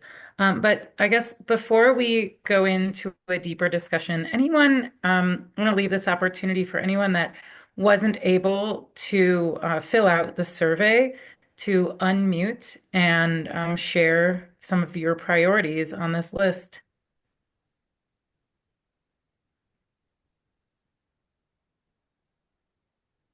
Julie? Thank you. I was looking for the hand raise button. I saw you. Yeah, unfortunately, I was not able to take the survey on my tech that I had with me while traveling last week. But I'm in agreement with what I saw on the blue chart in terms of how those were shaking out. Yes, that. So would support that. You can put another vote for that. Thank you. I appreciate that. Who else? Scott. I'm just glad to see the workforce development goal on there as a priority. I think it's something we've really run into with, especially the federal land managers recently. The folks that we've seen come into the hands on the ground type positions have lacked the basic skill sets to do those positions. So I'm glad to see, there's a lot of overlap between, our efforts on trails and then, timber work too. So glad to see it's there. Thank you. Excellent. Thank you so much, Scott. Who else? Hi, this is Bunny from the U.S. Forest Service. I am still on the phone, so I can't see the list, but just listening through the conversation, I echo what the previous gentleman just said. I am happy to see there's a workforce capacity, growing that capacity, and a strategy on the list as a priority. Thank you, Bunny. I did email about 5 minutes ago. I emailed you a PDF of this presentation. Check your email to see if it's shown up, just so you can be able to dive deeper if you'd like. Great. Thank you so much. Thank you for your input. And if after you see that you want to add anything else, please feel free and let us know.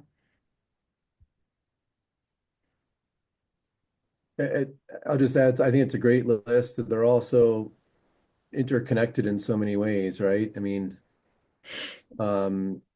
strategic, development moving forward and landscape, you need to have the workforce, you need to have collaboratives that help get the projects and support that you need on the ground, and the woody biomass component along with forest health and climate, it's just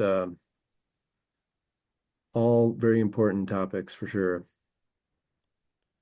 Yeah, I really appreciate that perspective, Dan, especially the interconnectedness of all of these. And the fact that workforce still rises, even though it wasn't number 1 or number 2, that I do believe too, workforce really is embedded in all of these, right? Like and we continue as a council, and especially in our legislative committee, have workforce as one of our top priorities and top successes when it comes to working through the Wildfire Matters Review Committee. Thank you for that, Dan. Lynn, I see in the chat you support the rankings that we see in front of us. Thank you so much. Yes, I would rank the first two, 1 and 2, and I don't have a strong opinion on the other 4. Excellent.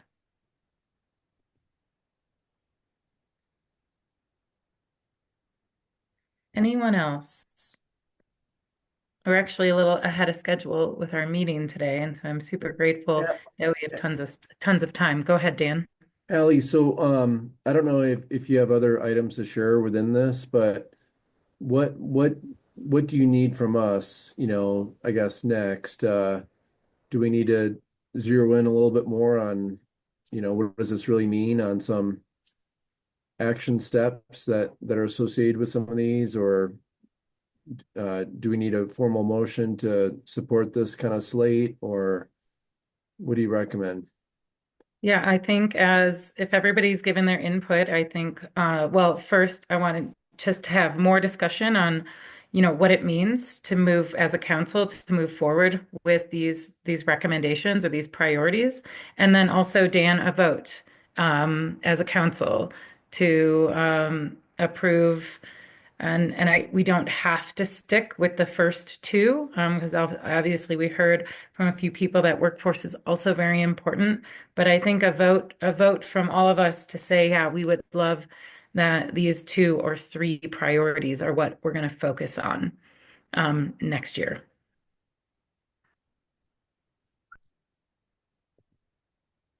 So yeah, if we can just dive a little bit more into that. Because, the way that we have worked on priorities over the past couple years, we incorporate priorities in our committees. Right now, we have 2 committees, the Leveraging Resources and the Legislative Committee. With these new priorities, there could be an opportunity to create a new subcommittee for the council over the next year to focus on either of these priorities.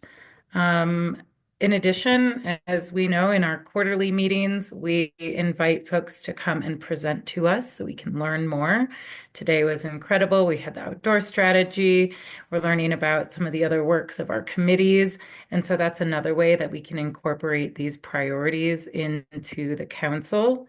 And so, yeah, those are a couple of suggestions. I want to turn it back over to you all if you have any suggestions on how we want to incorporate these priorities into the council over the next year.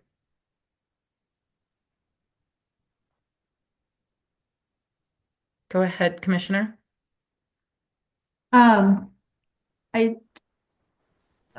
Speaking for someone who can have meeting fatigue and things, there's a lot of we have 2 subcommittees, and I agree that if those are going to be the priorities, then how can we have the other 2 committees help have presentations in those? Because I think there are a lot of folks who serve on one or the other, and then having another one. I'm just thinking also about staff capacity, having another meeting to facilitate and things, and I'm wondering how we can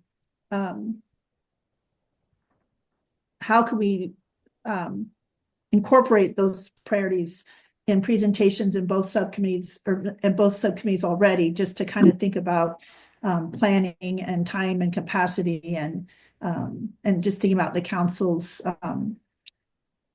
opportunity. And then also I think there's 5 priorities, and if we're only going to focus on 2, but some of those strategies from the other ones that are were ranked as high might be interwoven with those other 2 strategies.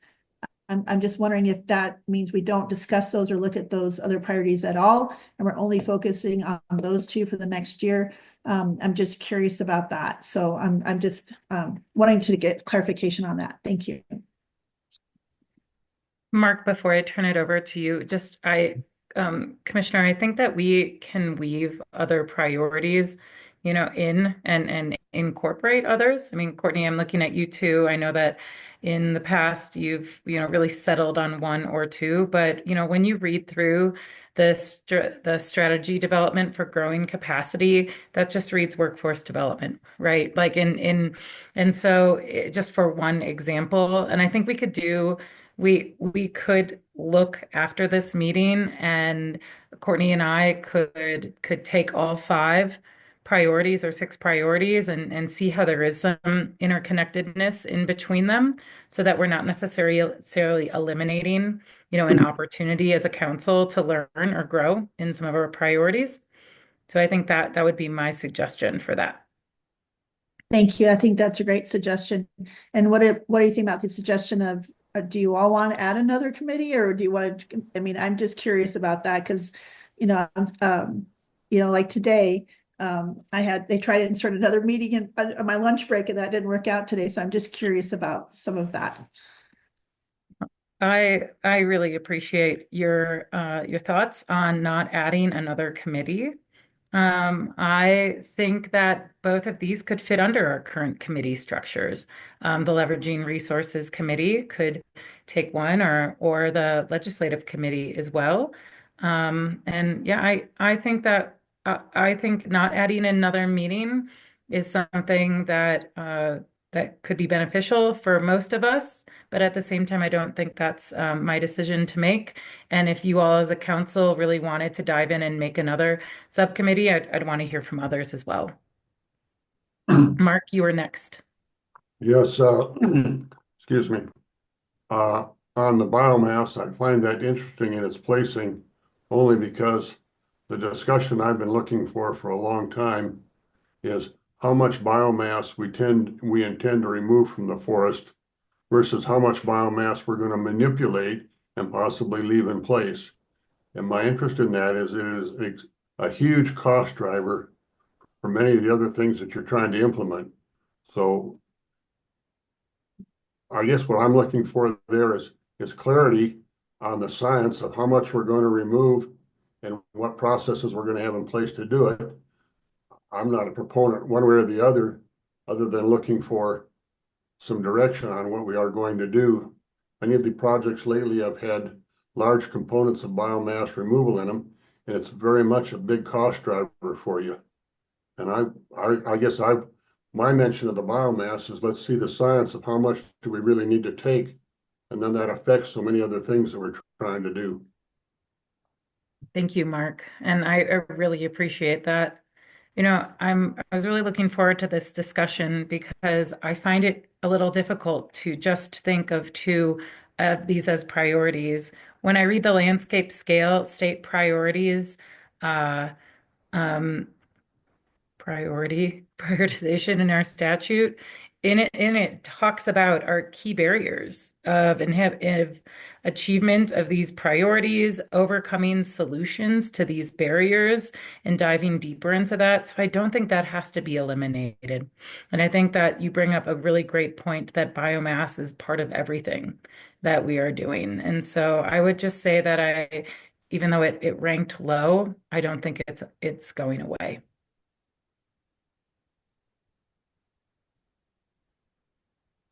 Amy, were you next? Yeah, thank you, Allie. I appreciate the facilitation during this discussion. You do an excellent job of that. But thought I would loop back to the subcommittee conversation that Commissioner Shattuck McNally had started of, I do think it is difficult to potentially create a 3rd committee, but these priorities could help provide some purpose to our existing committees. And so I am curious whether we need a defined action item amongst the council to officially agree on these, or whether we can use this as a really effective data point as the work continues over the next year. Because I don't want to feel limited by an action item prioritizing 2 of the highest ranked items, given the discussion of how there is a lot of carryover amongst all of them. So I'm curious to hear feedback from the council on whether we need an action item and how we could use these data points as reinvigorated purpose for the existing committees. Thank you, Amy. Does anybody have a response to that?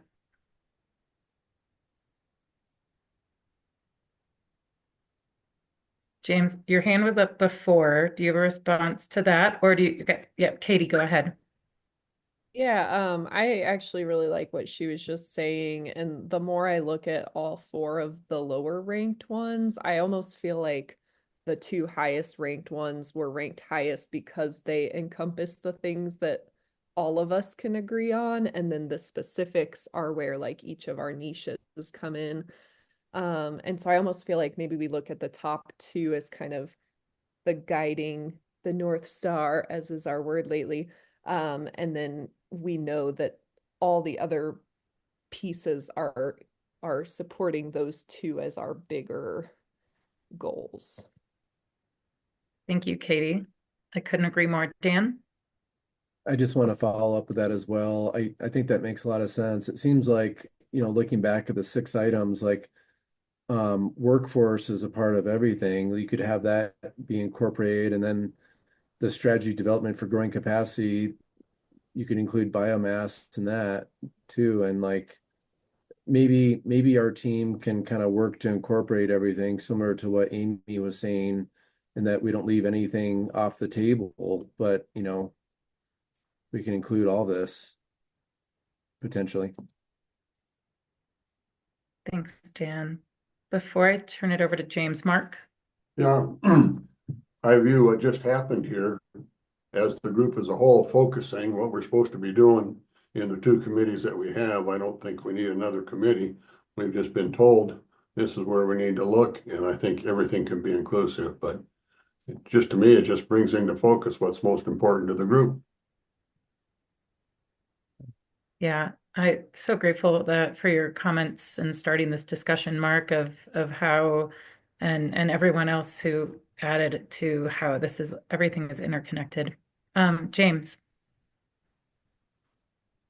Thanks, Allison. And this is for Mr. Morgan. I know that myself and the State Forest Service have been promising you some biomass information for quite some time. We have been working on that statewide biomass assessment. I feel comfortable letting you guys know that we have hired a contractor to do a technical review of that biomass assessment. They have 90 days to complete that review once that contract is signed. And so we're hoping to have some of that available information ready for you guys by early spring next year. So I know we've been waiting on that for a while, and we will get it to you, Mr. Morgan, and to the rest of this council too. I appreciate that very much. I just am trying to get my arms around the actual size of the problem and not guess at it. Us too. Thank you, James. We know these things take time as well. So we are all excited and excited for you to keep moving forward with that. We know it'll be very impactful for our state. Any other comments, ideas before we wrap this part of our agenda up? So is everyone okay with kind of wrapping the 6 items, at least the top? Well, I think there was like 6 altogether, but we have the big 2, I would say, and having everything else wrap into the big 2. Does that sound good? I think we can do that. And then also just to add that we will not add any subcommittees, new committees for this next year. And we will work within our committees as well as provide presentations and opportunities to learn at our quarterly council meetings as well when it comes to these legislative priorities or our statute priorities, excuse me. Sounds good, Ellie. Yeah. Thank you all, and thank you all for a great discussion.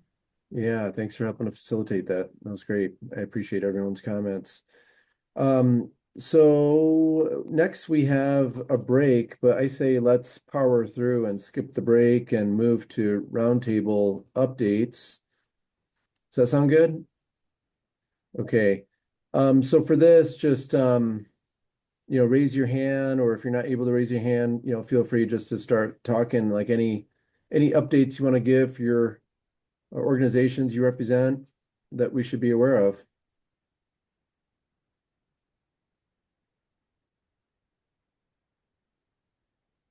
can jump in for State Forest Service. Yeah, great. Thank you.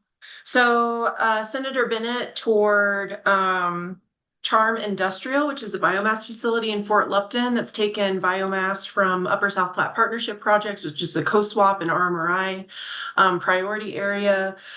So he toured that facility last week, and it was a small group. It was myself and our Associate Director of Science and Data, Amanda, to talk more about the biomass, and shared about Upper South Platte Partnership. And so it was a really good visit. Senator Bennett was just interested in hearing from the industry about any barriers to their work and getting more capacity for biomass in our state. So it was a really good dialogue. And then as far as our nursery goes, an update on that, we are starting construction this month. And so that's really exciting, and it'll be under construction for about 2 years. But that's really exciting that that's kicking off. And finally, just an update for Matt McCombs. He is attending the Colorado Mass Timber annual meeting, which is today. It's being hosted around the Fort Collins area. So that group is still focused and trying to work on mass timber solutions for our state. So that's the State Forest Service update. Thank you.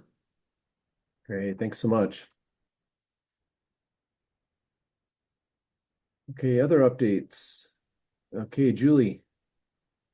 Hi, thanks. In the past, on behalf of utilities, specifically Xcel Energy, I've reported out the use of the Pano AI cameras and in assisting with early fire detection. I just wanted to give an update. We're now up to 42 sites in Colorado, and on the break this morning, I was actually able to share with that team what I heard earlier today about the prescribed burn subcommittee's work around the mapping and the real-time information. I think that's really helpful for us to understand with the operation of these cameras if we're seeing smoke in the air. Sometimes that may be something to check in advance, whether, before sounding alarms, is there prescribed burns happening. So appreciate the opportunity to bring those pieces of information together. Just wanted to share that out. Thank you. Great. Thank you, Julie. Okay, Katie. A couple of things from the Forest Collaborative side. Hopefully most of you know that we hosted our annual Forest Collaborative Summit back in September.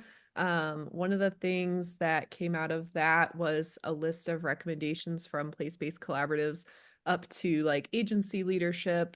So I would love to share that. I'm compiling it into something a little more pretty right now, but I can send it out after. Also, if anyone is interested in science communication around wildfire and forest treatments, we're going to be doing a virtual screening of the Fire Forest film. It's a short film by Evan Barrientos talking about how forest treatments affected the Cameron Peak Fire. And then we're going to have a discussion about science communication and how he crafted that story and, messaging and things like that. So I'll drop a link to that if anyone is interested. Awesome. Thank you, Katie. Appreciate that. Okay, Mark Morgan. Yes. Under workforce development, Front Range Community College, I believe I sent out communication to this group, but they want to express their gratitude, and they gave a short rundown of what they've been doing actually with funding from Senate Bill 5 and how impactful it's been in their workforce development efforts here, and how the money is being spent and how it's reaching the ground.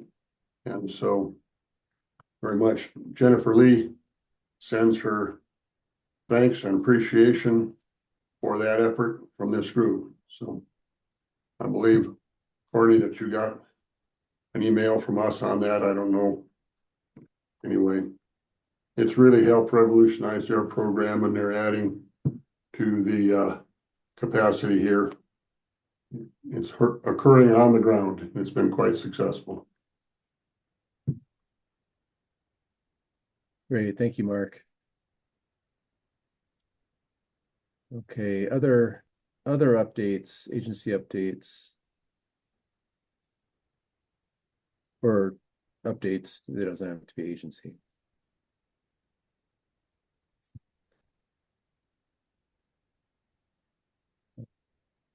Any other updates? I had one additional I failed to mention earlier. Oh, great. Okay. I wasn't sure if that your hand was Sorry up about that, before. a little confusing. Yeah, the other thing I meant to give an update on, last time we all gathered, Xcel Energy had just filed its wildfire mitigation plan at the Public Utilities Commission. Just wanted to update folks that the PUC has added 130 days to their statutory deadline. So we're having a hearing in May and expect a decision in July. If people are supportive, they're encouraged to file public comments or appear at the public comment hearings. Just wanted to throw that out, make people aware, so you know if and where you could take action should you choose. Great. Thank you, Julie. Madeline. Yeah, just a quick update.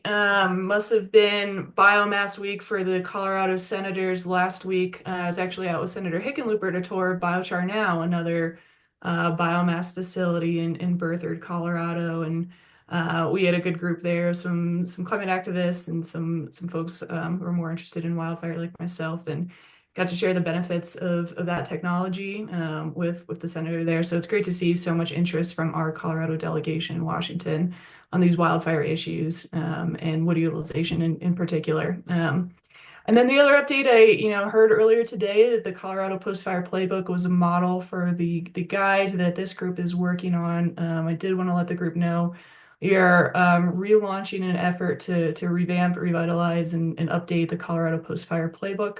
The group is reconvening for the first time this week.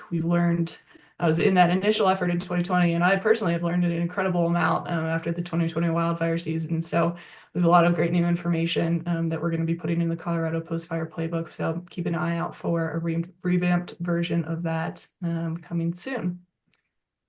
Awesome. Great. Thank you, Madeline. Appreciate that. Okay, other updates.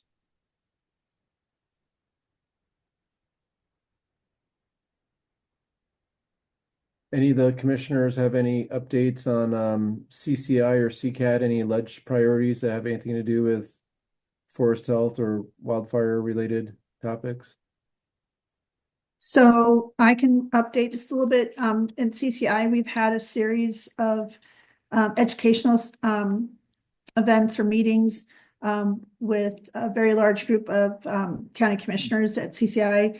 And certainly this has been, I think we had 3 or 4 meetings talking about pretty much everything we talked about today. The insurance conversation has been the biggest one. We had one meeting with the insurance commissioner and some others. And Leslie Dahlkamper, who's on the fire commission, has been there as well. So we've had some meetings like that. We have our annual conferences coming up at the end of November.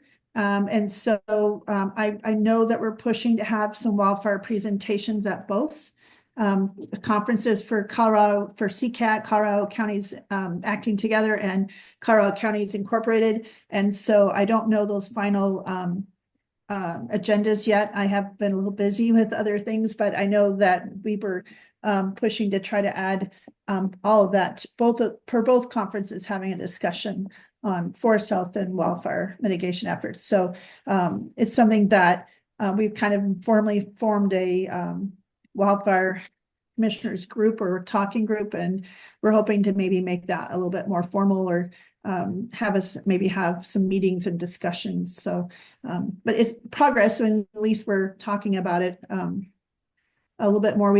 Before it was always an Office of Emergency Management kind of discussion. I think this is kind of one that will be separate and on the side. So I hope that's helpful if that's what you're asking for. Yeah, that's great. Yeah, thank you. And just a heads up, Rocky Mountain National Park is doing a prescribed burn, I believe tomorrow or Friday, about 100 acres around their Beaver Meadows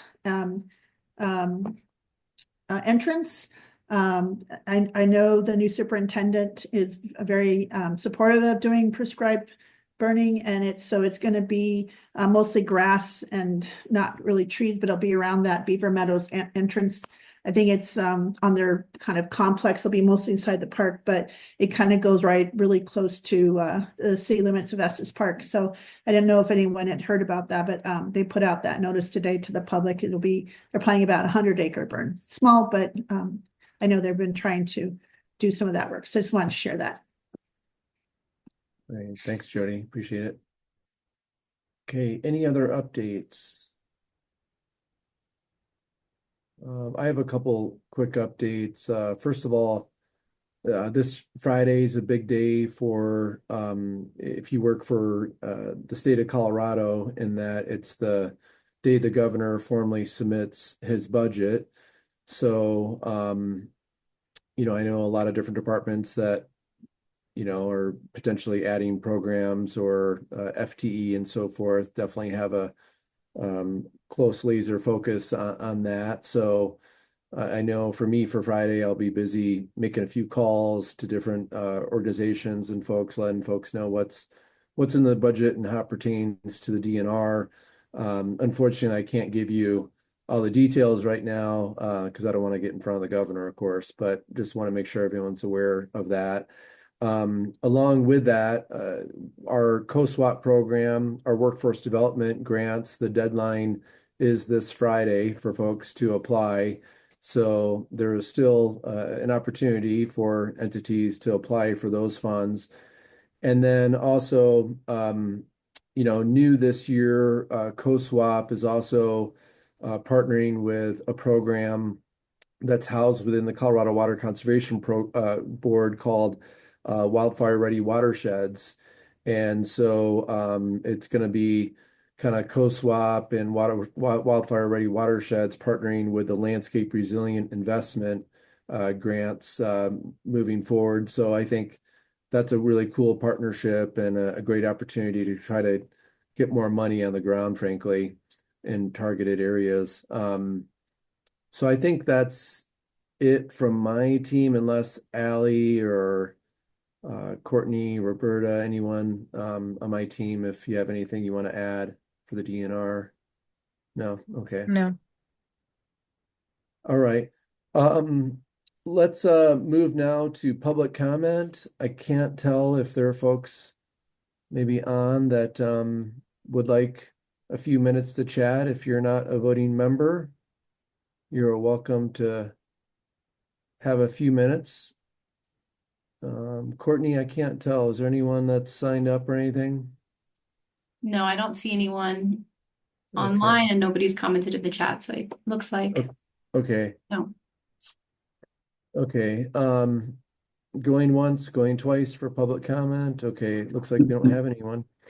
Now with that, now we're really done with the meeting, and I know that Courtney, you're going to be working on putting the schedule together for our next meeting sometime in 2025, but you're still kind of working on that, I'm sure, right? Yeah, I'll be checking the other forest health related events and then checking on a few very full calendars, but hopefully we'll have dates to you in the next few weeks. Okay, that sounds good. Awesome. Well, thank you. Now, are there any questions or comments before we have a motion to adjourn? No, before we do that, I just want to give a big thank you to my team for helping to put this together, to Johnny, Courtney, Roberta, Allie, just thank you so much for your work of helping facilitate this meeting. And also a big thank you to you all. I know there's like 1,000 meetings going on and we're all juggling how to do everything. So I'm just really grateful for your participation and really, congratulate the folks that were also reappointed and welcome the new folks as well. And look forward to working with you all as we get through election season and get through Thanksgiving and Christmas and Hanukkah and so forth. And then the legislative session will be before us right before we know it, believe it or not. And but just look forward to continuing to collaborate and working together on these really important issues. So thank you. Thanks, everyone. Oh, before we do that, do we have a motion to adjourn? So moved. So moved. Okay. Is there a second? Second. There's a second. Okay. All those in favor to adjourn, say aye. Aye. Aye. Aye. Okay. Anyone opposed? Anyone want to keep on discussing? No. Oh, yeah. All right. Yes, Well, but- let's adjourn. And again, I hope you have a wonderful rest of the day, and you have a few more minutes to for yourself or to join the next meeting. Thank you, everybody. This is All right. Thanks, a everyone. Thank you.